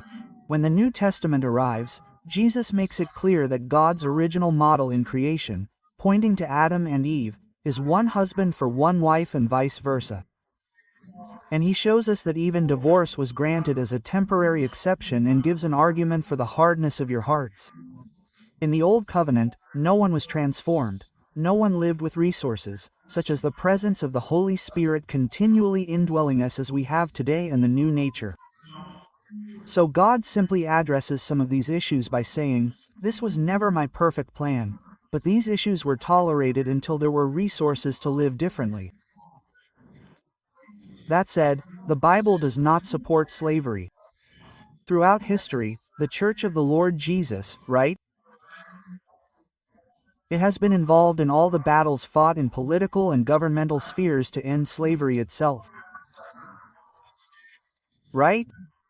You have story after story showing that the Church has always been at the forefront of these movements, because there is an increasingly clear understanding of this issue that the New Covenant presents to us in a different way. Here in the Old Testament, among all the peoples who experienced slavery as a reality, what you can see is that God gave commandments to humanize the relationship with the slave, who was treated not as people, but as property. So, it's very important for us to understand that when we take something from the Old Testament, we're not trying to be literal or discuss slavery, but rather understand what figures we have there that apply to our relationship with God today. And here the text is talking about a specific slavery relationship, when a Hebrew became a slave to another Hebrew, right? An Israelite had been enslaved by another for reasons like debt. Several situations could lead to this. God established a standard. This person can't be a slave forever. They'll be a slave for 6 years, and on the 7th, they'll be free. It doesn't matter the price paid. So, God already works on the possibility that these people wouldn't have to spend their entire lives in slavery. Beyond that, there were other possibilities. A redeemer who would arise to buy the person and treat them differently. A year of Jubilee that happened every 50 years. So, for those who weren't Hebrews enslaved by other Hebrews and wouldn't leave in the 7th year, right? God, twice, every century, reset the game. Everyone starts over. Every debt is forgiven. Every slave goes free. All property returns to its original owner. Because God is a God who always mercifully offers opportunities for new beginnings. How many are grateful to God for this? But even understanding and distinguishing these things, God established laws regarding slaves. And in this specific case, God gave them the opportunity to leave free after 6 years as a slave, in the 7th year, and also gave them the opportunity to remain a slave if they didn't want to leave. And if they made that decision and made that choice, there would no longer be a period of time. It was a decision forever. So the text says exactly that. They will be your slave forever. But there was a way to formalize this publicly. So, both the master, the owner, and the slave went before the judges. He expressed his desire not to be free and remain a slave. So, they would take an awl, right, an awl, place it in the doorpost, and pierce his ear. From that moment on, he would be known as the servant with the pierced ear. Or what everyone watching knew, right? He was a slave for love, someone who had a right to freedom and chose to be a slave. Now, our first reaction is to wonder what a person who has the opportunity to be free would do. What leads them to choose to remain a slave? We're talking about a time, right, when people didn't even have a transformed nature. No one chose this simply out of convenience or mere passivity. What you need to understand is that within the pattern of men of God that we know from the Bible, there was a very different relationship with slaves. You take the example of Abraham, who before having a son is saying to God, "The one who will inherit everything I have is my servant, my slave Eliezer," right? You see the honorable relationship Abraham has with this fellow as a friend, right? Even a certain paternal relationship. When Abraham sends his slave to find a wife for Isaac, he calls him and makes him swear an oath. He could just say, "I am your owner, you are my slave, I am the one in charge. You do what I say, period." Quote, that wasn't the relationship. And to say, "This is important to me, I know you understand. I hope you reproduce this, and I want you to make this commitment." Quote. So, when you look at this dynamic of how some of these slaves were treated, you realize that some of them thought, freedom at this moment, from this wonderful place I am, is madness, because the real prison is out there, where I will not be loved, honored, blessed, provided for, treated this way. So, a person could be in such a welcoming environment that they said, "I dare not leave this place." Why does God establish this kind of law? It wasn't just to protect, quote, the slave's right to remain a slave. He's been signaling a message throughout the centuries. And that message extends to you and me today. The Apostle Paul, when writing to the Galatians, speaks of God's intervention in my life and yours. Galatians chapter 4 verse 7 says, "So you are no longer a slave, but a son. And being a son, also an heir through God." Quote. If you take this statement by Paul in isolation, we might simply assume that there is no dimension in the relationship with God that refers to slavery. But that's not true. When you look at Paul's statement, it's related, right, to what he talks about in verse 5, that God sent his Son, born of a woman, born under the law. This is in verse 4, verse 5, to redeem those who were under the law, so that we might receive adoption as sons. Writing to the Romans, he says, "You did not receive the spirit of slavery, but the spirit of adoption." Basically, what Paul is talking about when he says Jesus redeems us is redemption. Ephesians chapter 1 verse 7 says, "In him we have redemption through his blood." Now, what is the biblical definition of redemption? Because Paul uses the phrase redemption to illustrate what Jesus came to do. Redemption in the law of Moses was a commercial transaction. It was an act of purchase. It was the redemption of property. And when you get to the essence of the definition of what Jesus did for us, it was exactly that. 1 Corinthians 6:20 says that we are bought with a price. Revelation chapter 5 verse 9 says, "And he sang a new song, saying, Worthy are you to open the scroll with its seals, for you were slain, and with your blood you purchased for God people from every race and tribe and language and people and nation." We are purchased. And when you understand the essence of what the act of purchase is, it makes God the owner, the proprietor. So, what does that make me? You. Property. 1 Peter, chapter 2, verse 9. You are God's exclusive property. When you look at the act of purchase, the act of redemption, there are many believers who say, "I am no longer a slave." I say wrong. You are no longer a slave to who you were, because Colossians chapter 1 says that God has rescued us from the domain of darkness. We are no longer under the slavery or tyranny of Satan, but he did it through an act of purchase. And by purchasing us, he became our owner. The difference is that legally he owns us, but he decided to treat us as family. He decided to adopt us. He decided to show love towards us, not the master-slave relationship the world knows. However, legally, that doesn't mean he's not an owner. The Apostle Paul, when he was on that ship that was about to sink on the island of Malta, and he was going to tell the rest of the crew about the vision he had of an angel of God, who appeared to him with news. "Look, you've already lost the cargo, the ship is going to be lost," but the angel warned that none of the lives would be lost. No one would drown in that shipwreck. When it came time to tell the story, the Apostle Paul gave one of the most beautiful self-introductions. You can find it in the Bible. He spoke of the experience, saying, "The God whose I am." He said, "The angel of God whose I am and whom I serve was with me." Look at the way he introduces himself. He speaks of the God whose I am, who I belong to, and whom I serve. The word servant that appears frequently in the New Testament, "I give you," is the word slave. Has exactly this meaning: slave, servant, man of condition, servile. And whoever was the doulos, the slave, referred to his owner, his Lord, as Kyros. The word we mentioned last Sunday, when I spoke of the lordship of Christ. You and I need to understand that recognizing Jesus, Lord, is recognizing that he is the owner, that he is the possessor. So, what does this imply? Recognizing that we are slaves.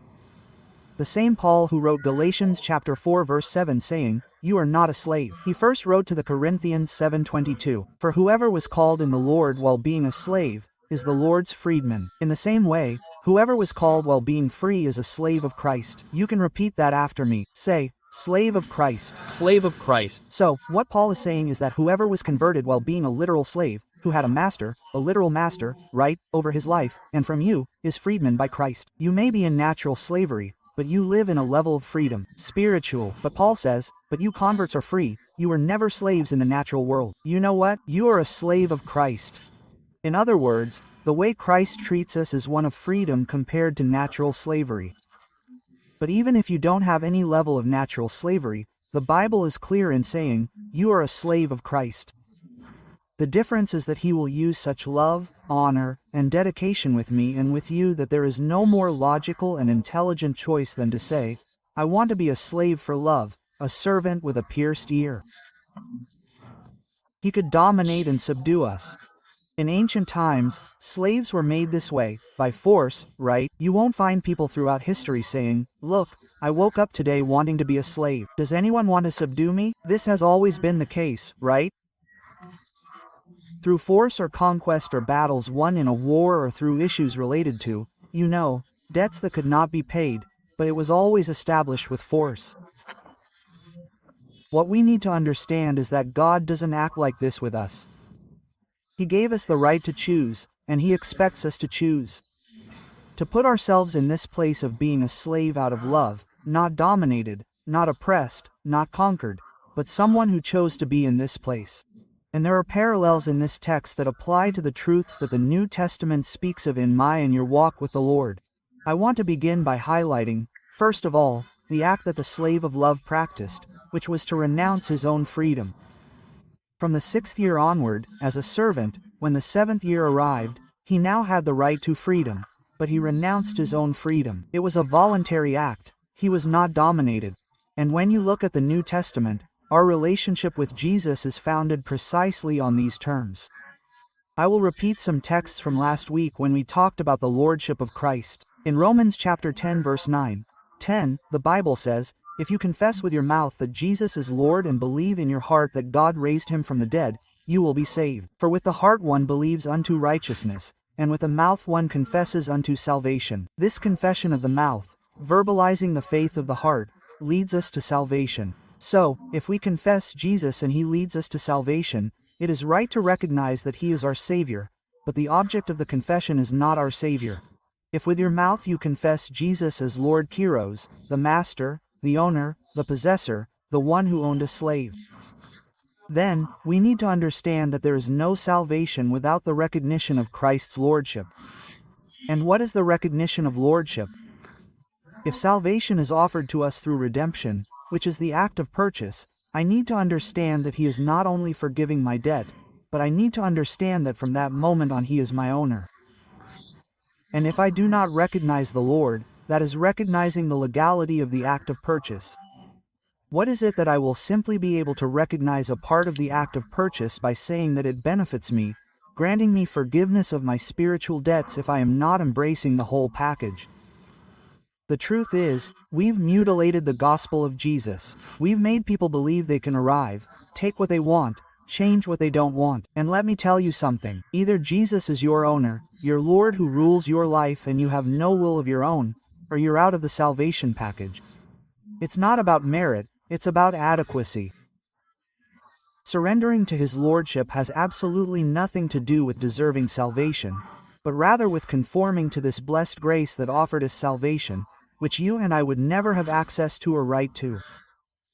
One day, I was talking about Jesus with a man, and he asked me a question. He said, "Is it true that in your church you preach that everything a person has and earns, 10% has to come from the God of the church?" I said, "No, it's not true." He said, "Pastor, don't lie." I said, "Dude, I can't lie, only a pastor can." He said, "But I know from a reliable source, from people inside your church that you preach that 10% of what we earn will go to God." I said, "Look, if you're saying that you heard from our people, I'm not going to say it's a lie, but it's a misunderstanding." He said, "Are you sure you don't have that?" I said, "Dude, absolutely." The moment he looked relieved, I jumped in with both feet on his chest. I said, 100% of everything you are, what you have, what you earn, what you will earn, will go to God. Because what we preach is a gospel where Jesus bought us. What we are, everything we have, he becomes the owner. He doesn't buy 10% of the shares. There's no such thing as him owning 10%. 10% is the part we return out of gratitude, which preserves the awareness that he is the owner, that he is the redeemer, but he owns everything. So, let me tell you something. How much does the kingdom of God cost? The kingdom of God costs everything you have. What do you mean, Pastor? Jesus said this, Matthew, chapter 13, verse 44. "The kingdom of heaven is like treasure hidden in a field, which a man found and hid. Then, overflowing with joy, he goes and sells everything he has and buys that field." You can repeat that after me. Say, sell everything you have. Sell everything you have. The detail is the overflowing of joy.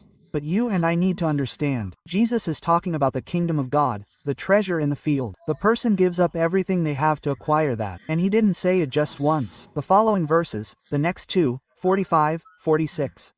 Another parable saying the same thing. "The kingdom of heaven is also like a merchant looking for fine pearls.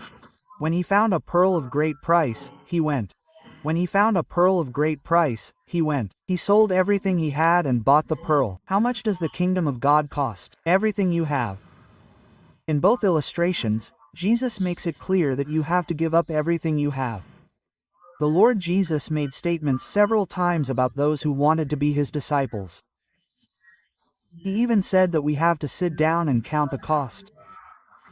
Jesus talks about this. He said, "Whoever is going to build a tower should first sit down and calculate how much it costs." And then he goes on to present another illustration. If a king is going to go to war against another king, he must first sit down and calculate the cost of the war. Otherwise, it's better to ask for peace. What Jesus is saying is that no one launches any venture without first calculating how much it costs. And what he was saying is, do you want to be my disciple? Write down how much it costs.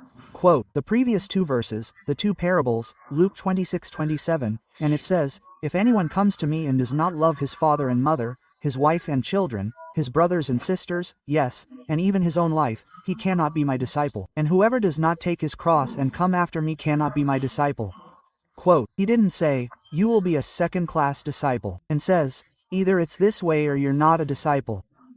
There's absolutely no way for you to understand the gospel or want to be a disciple of Jesus without recognizing his lordship. Pastor, are you saying then that I have to buy my way into the kingdom of God? No, you don't buy anything, you are bought. What you need is to recognize the legitimacy of Jesus' act of purchase and recognize that this caused you to no longer be under an owner, a former possessor, who because of sin dominated us. And now you have been redeemed and you recognize the legitimacy of his act of purchase and say, if you bought, paid the price, I bow to your lordship. I recognize that you are my owner. And the moment you recognize the whole package of redemption, which includes him being the owner, you recognize him as the possessor of the Lord and you as the slave, you enter. But God expects you to enter not because he forces you to do so. This slave was a slave out of love, and God doesn't expect us to enter this place for any other reason than love for him. I'll talk a little more about this in a moment. John Blanchard said, dying to our comfort, our ambitions, and our plans is part of the very essence of Christianity.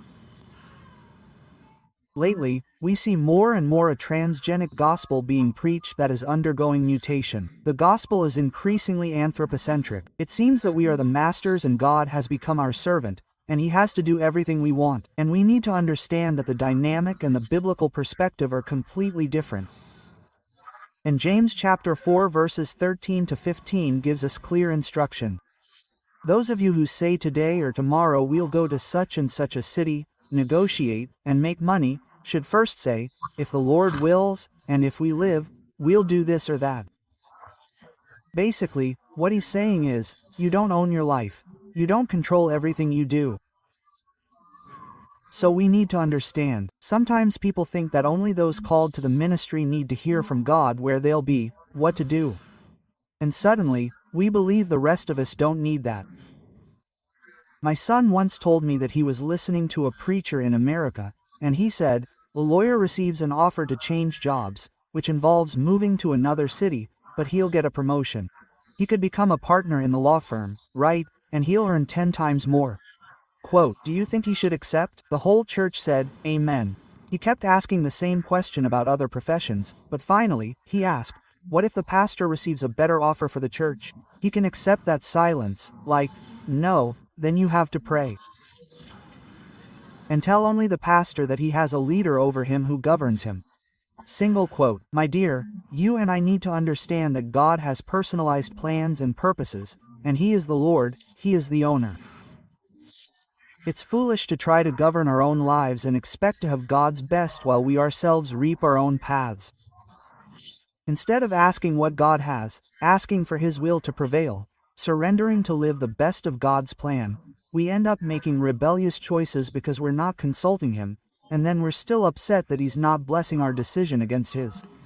We need to understand that lordship leads us to full obedience to the word, but also to understand, to enter into this place of perception that God has personal plans. This needs to be discerned through the leadership of the Holy Spirit in the life of each of us. Who understands? Amen. Glory to God. We don't have the habit of praying for many of the decisions we make. I remember when my son Israel was about to finish elementary school there, he was going into second grade, and he really wanted to take a course, right, a technical course, offered by a college, one of the government institutions. And that course was so competitive that there was a kind of entrance exam to take. And has wanted it so much, and we decided to support him and made a sacrifice as a family so he could even take a preparatory course for that. For months we were in that excitement, that cheering, praying for God's blessing, that he would pass. When the results came out, he passed. We threw a party at home, a party like we rarely had. It was one of those celebrations, as the people from the countryside of Minas Gerais would say, with a bang. Soon I left the party, the living room atmosphere where everyone was. I went to my room and wanted to be alone with God and said, Lord, I'm coming here to thank you. This was so important to us. We asked you for this. You gave us so much. Thank you. The Holy Spirit said, I have nothing to do with this. He told me, you never asked what my plan was for your son. I froze, thinking, from a human perspective, it's going to be bad. From a divine perspective, it's always for the best. The Lord spoke to me and said, you are the prophetic guardian of your son's prophetic destiny, and I'm warning you, if he takes this course, he will lose his way in relation to my purpose. You should have listened to me before you got him excited and before you threw this party, but now you're responsible for stopping him. Think of a guy who came back to the living room, deflated.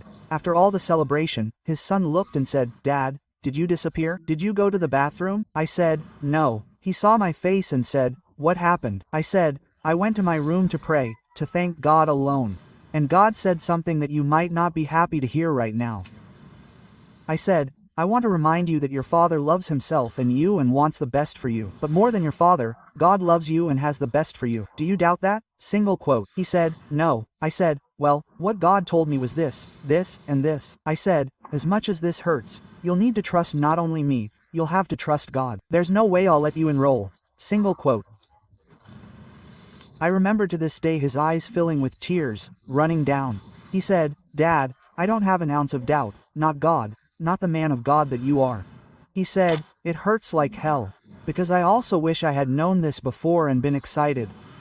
But it's true that none of us, including me, ever asked God. I assumed I could choose whatever I wanted, and I remember to this day him looking at me and saying, I choose to obey. Oh, you. No, what may seem like slavery, subjection, when we talk about God, is the greatest place of freedom, because what God has for me and for you is always better than any choice we can make. People who evaluate without God's guidance make wrong choices. When it was time for Abraham and Lot to separate, Lot looked at the well-watered plains of Sodom and Gomorrah and said, I want this best part. Abraham said, stay, I'll take the leftovers. Wherever I have, God bless me. What Lot didn't have when he made his choice was privileged information that Sodom and Gomorrah would be destroyed. There are choices that may seem better now, but you and I don't know the outcome. But someone who knows tomorrow, someone who knows the future, someone who knows all the possible outcomes of our lives, and he is the best guide. We can trust him. Who understands?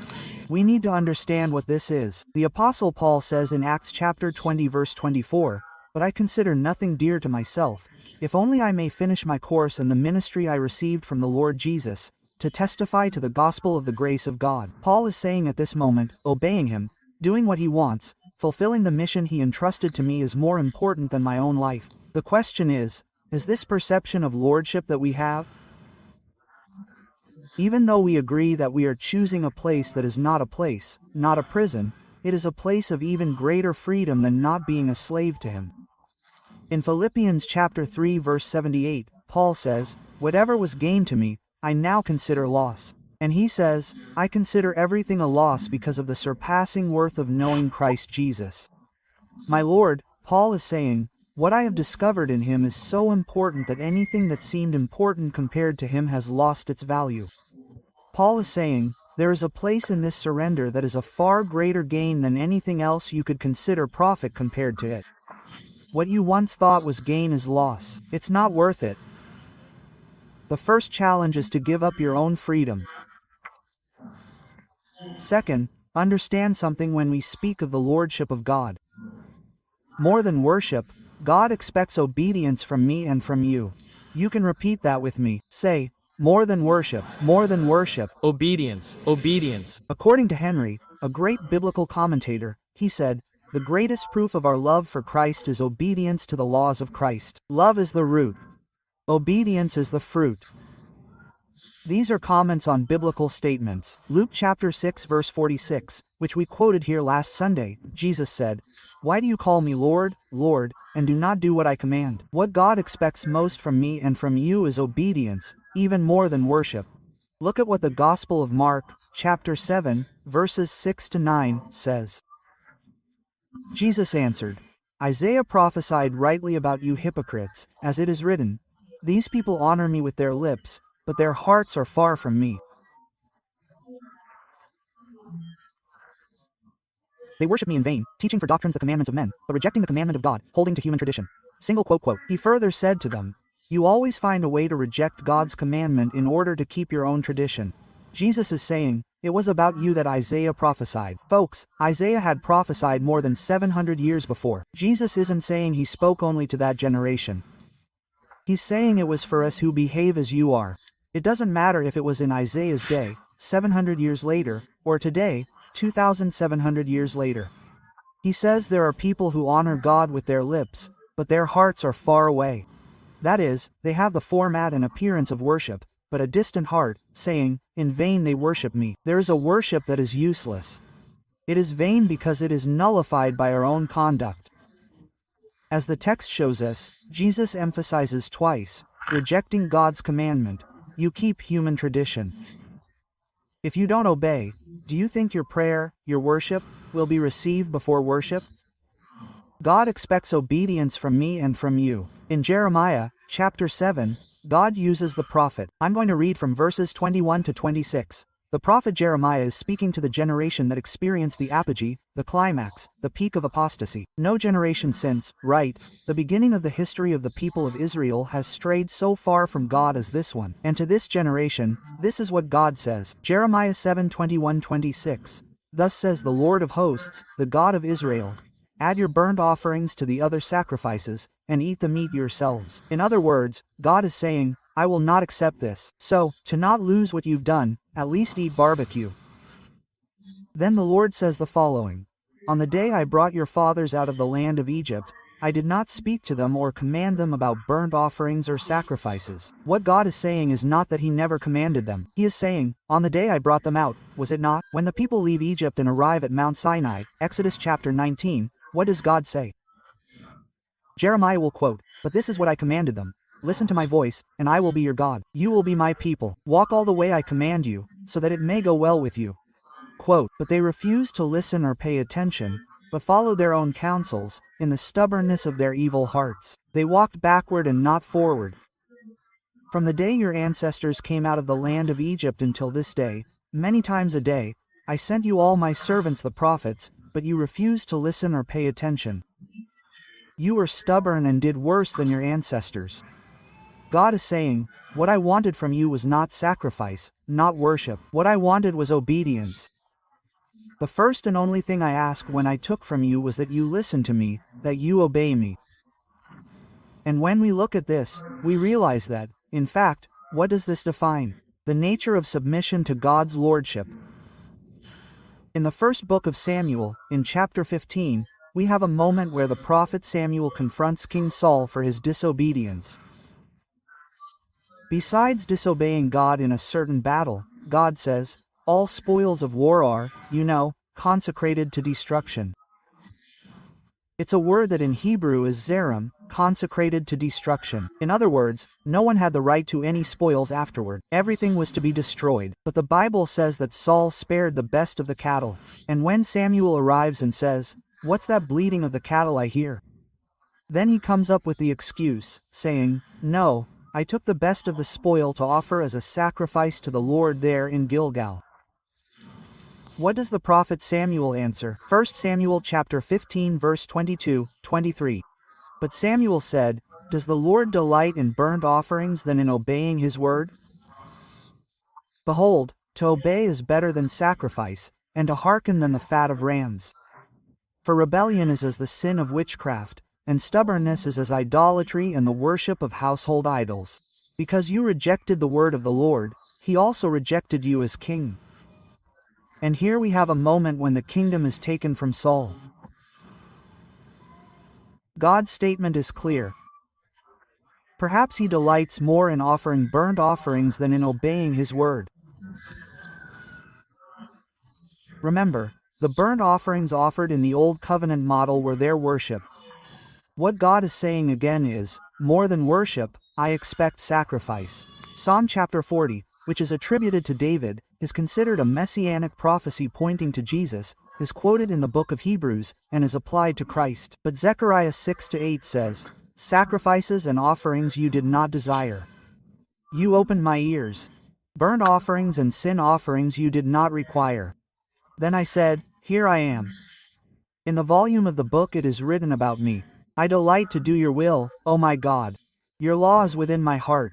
Single quote. Let me pause. Sacrifice and offerings you did not desire, but you opened my ears. Quote. The Hebrew word translated ear is the same word for ear. But what catches my attention is the word translated you opened. Because you opened my ears, it seems that God is giving me a perception of hearing him. The Niv provides a footnote in this verse giving another translation suggestion, you pierced my ears.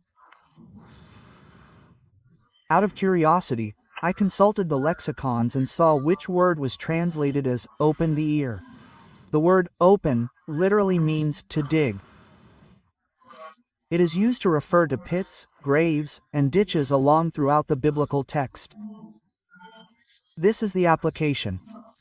The only time it appears linked to the human body is when Psalm chapter 22, a messianic psalm speaking of Christ on the cross, the text says that his hands and feet were pierced. It's the same word used for digging, opening a hole, piercing. When you look at the psalmist's statement, he's not talking about opening the hearing. He's saying, the Lord pierced my ear. The Lord accepted my surrendered decision to be a slave out of love, because all the talk is more than sacrifice. He says, I delight to do your will. Your law is within my heart. What the Lord will have in me is what every servant offers to his Lord, obedience, full and complete surrender.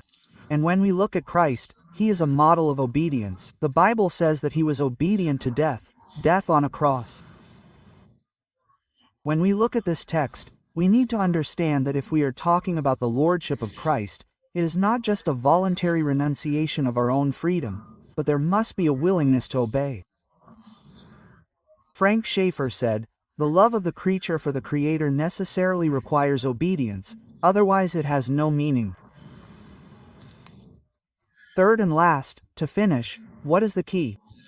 We read at the beginning that the statement of the servant with the pierced ear, the slave for love, was this: I love my master, my wife, my children, I do not want to be free. But Deuteronomy, chapter 15, verses 16 and 17, says the same thing. The word Deuteronomy, the fifth book of Moses, the fifth book of the Pentateuch, which is the name given to the first 5 books of the Bible, means second law or repetition of the law.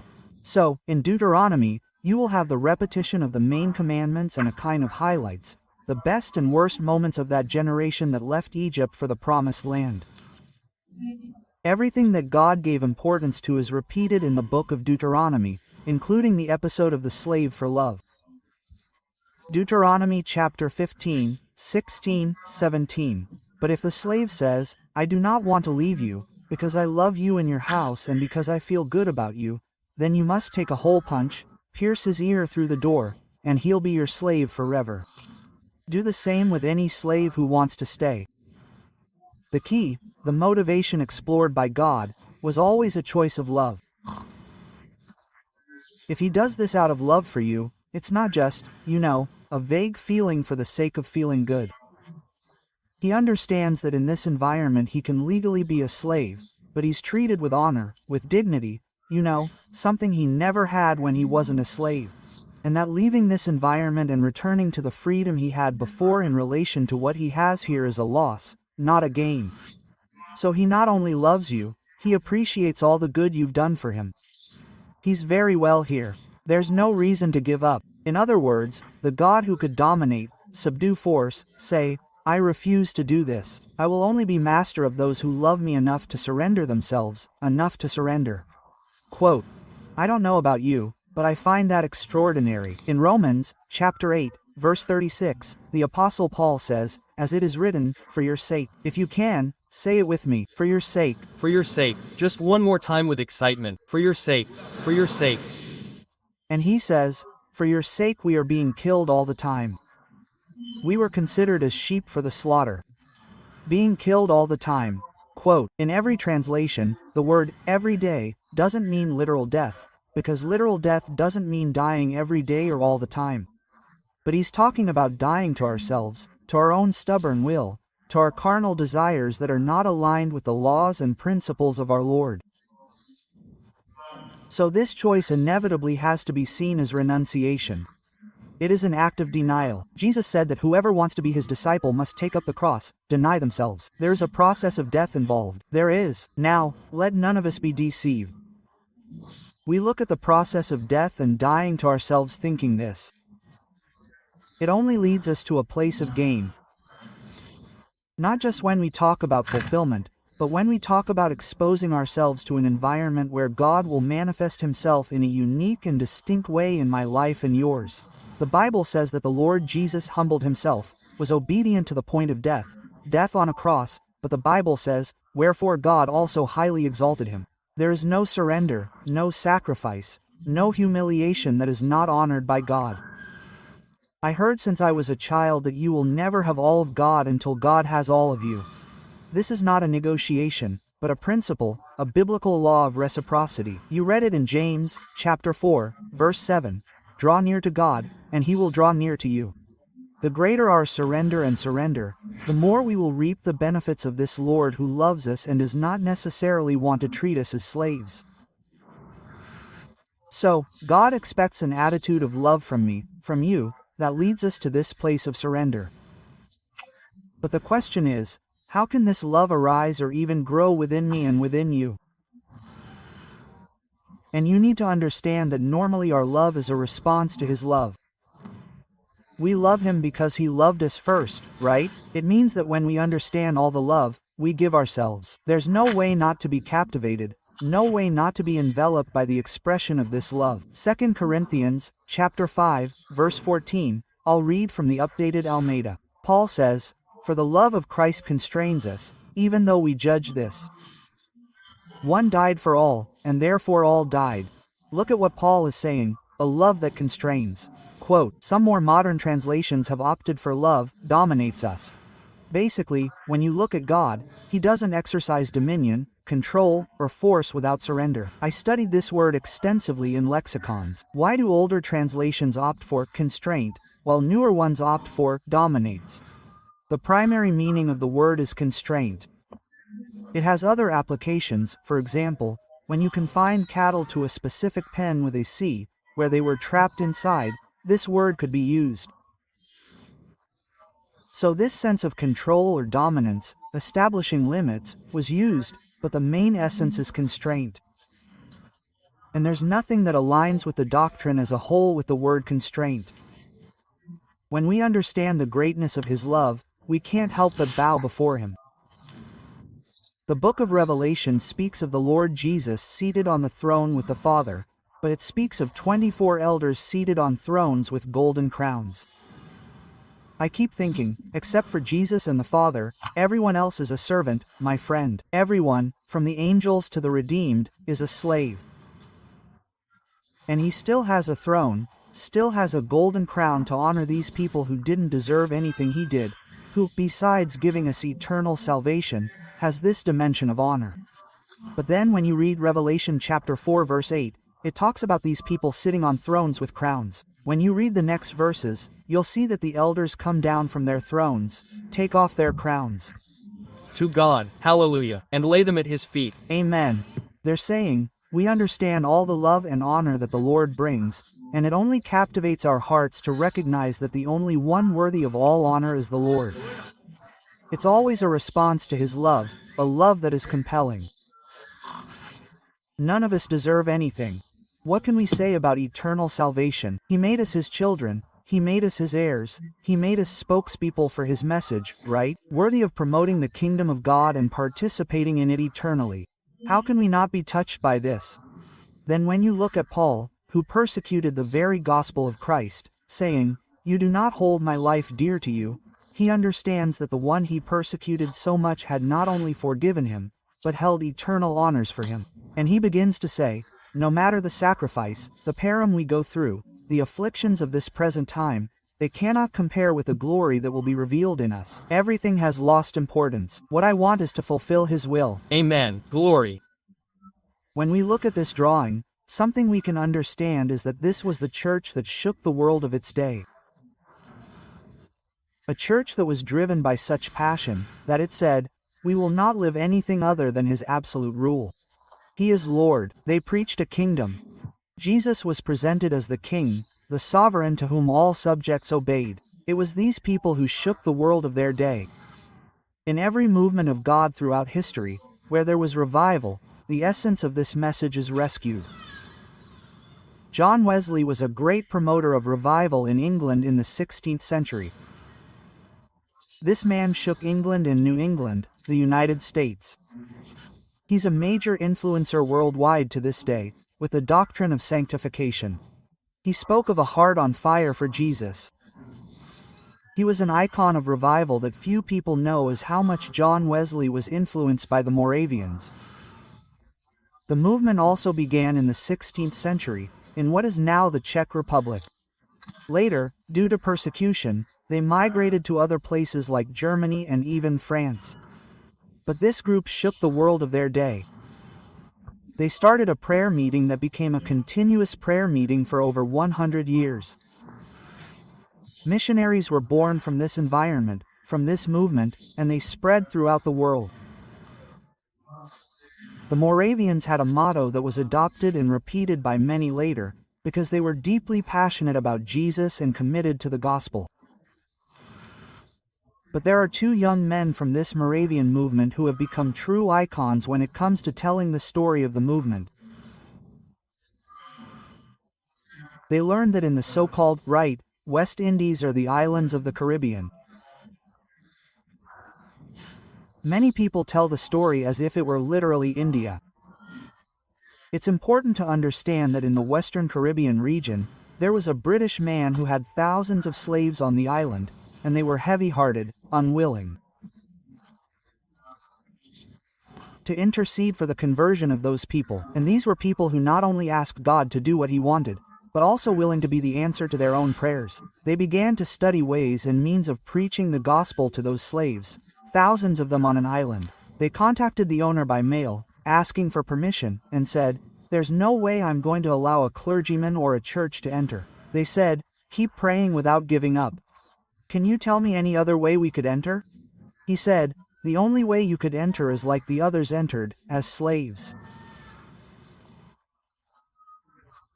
So they decided to sell their freedom to use the money from the purchase that the comrade would make for them to become their owner, so they could go to the island and decide to live as slaves to bring the gospel to the other slaves. The whole story isn't usually told, but there was government interference because the laws, no one will argue how unfair they were, prevented white people from trading slaves. They eventually found another way to enter and preach the gospel. But the moment they leave, they don't know the transaction will not be completed. They don't know they won't be bought as slaves. Until then, all the emotion, right?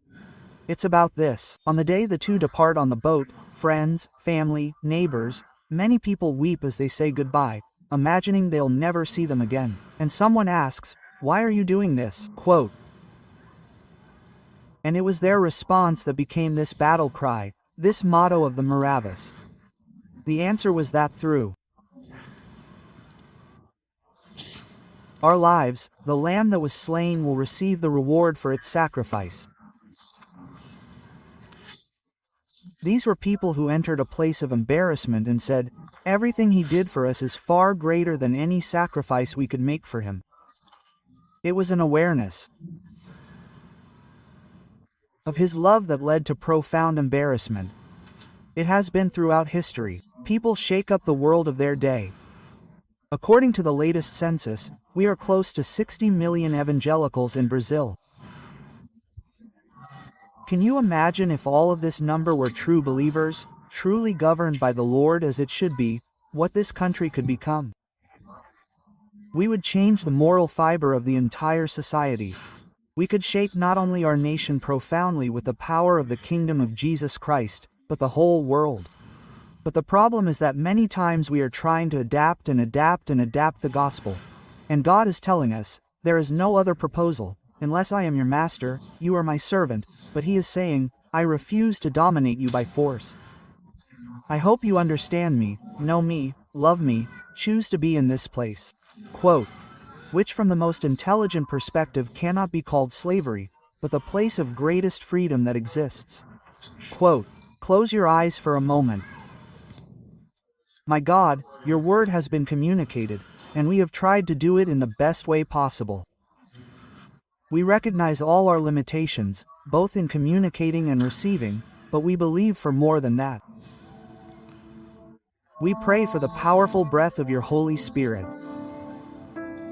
We pray for awakening.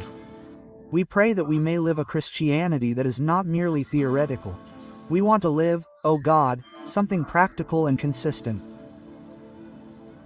that truly recognizes, preaches, and lives the Lordship of Jesus Christ in the most complete way. We will never be slaves whom you dominate by force or by force. We want to enter this place of being slaves for love, of renouncing our own freedom, knowing that the greatest freedom is to be governed by the one who loves us deeply. Open our eyes, Lord. Deliver us from deception, from wanting to be in control, from seeking only our own will. Teach us, Lord, to ally ourselves not only with the clear determinations of your word, but also to ally ourselves with the simple and powerful guidance of your Holy Spirit. May we enter in this practical place of surrender. We want to reaffirm your Lordship today.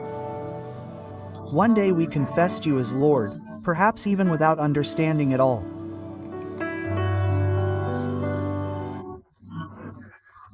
But the more we grow in understanding what your Lordship is, we want to reaffirm it within a new trust, a new consistency and understanding.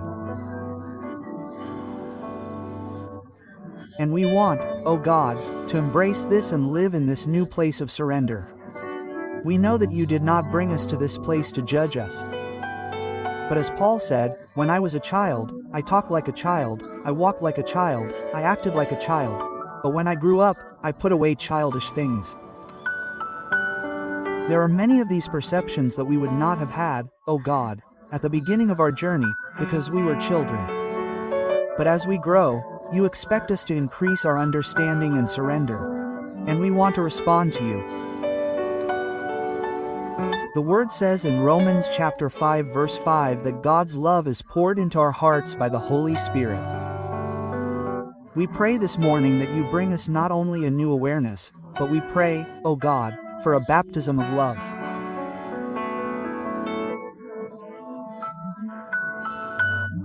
May our hearts be bathed in the revelation of your love, and may we understand that choosing to be a slave for love is to enter the place of greatest freedom that can exist, and that it is a response to your love.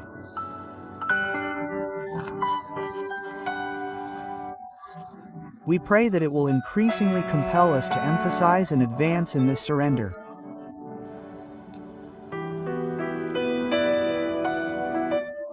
We not only reaffirm your Lordship today, but we pray.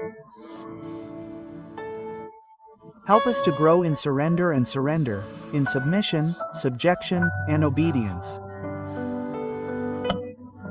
Help us to discover, oh God, what a broken heart is, one that does not struggle to remain in control, but surrenders in complete trust. We pray in the name of Jesus. We pray that you touch us, not just here, but now we pray that what you began in this moment will continue from now on. Don't end with this meeting. Reach out, touch each person in this audience. Touch each person who follows us through this broadcast. Breathe upon us. We cry out in the name of Jesus. In the name of Jesus.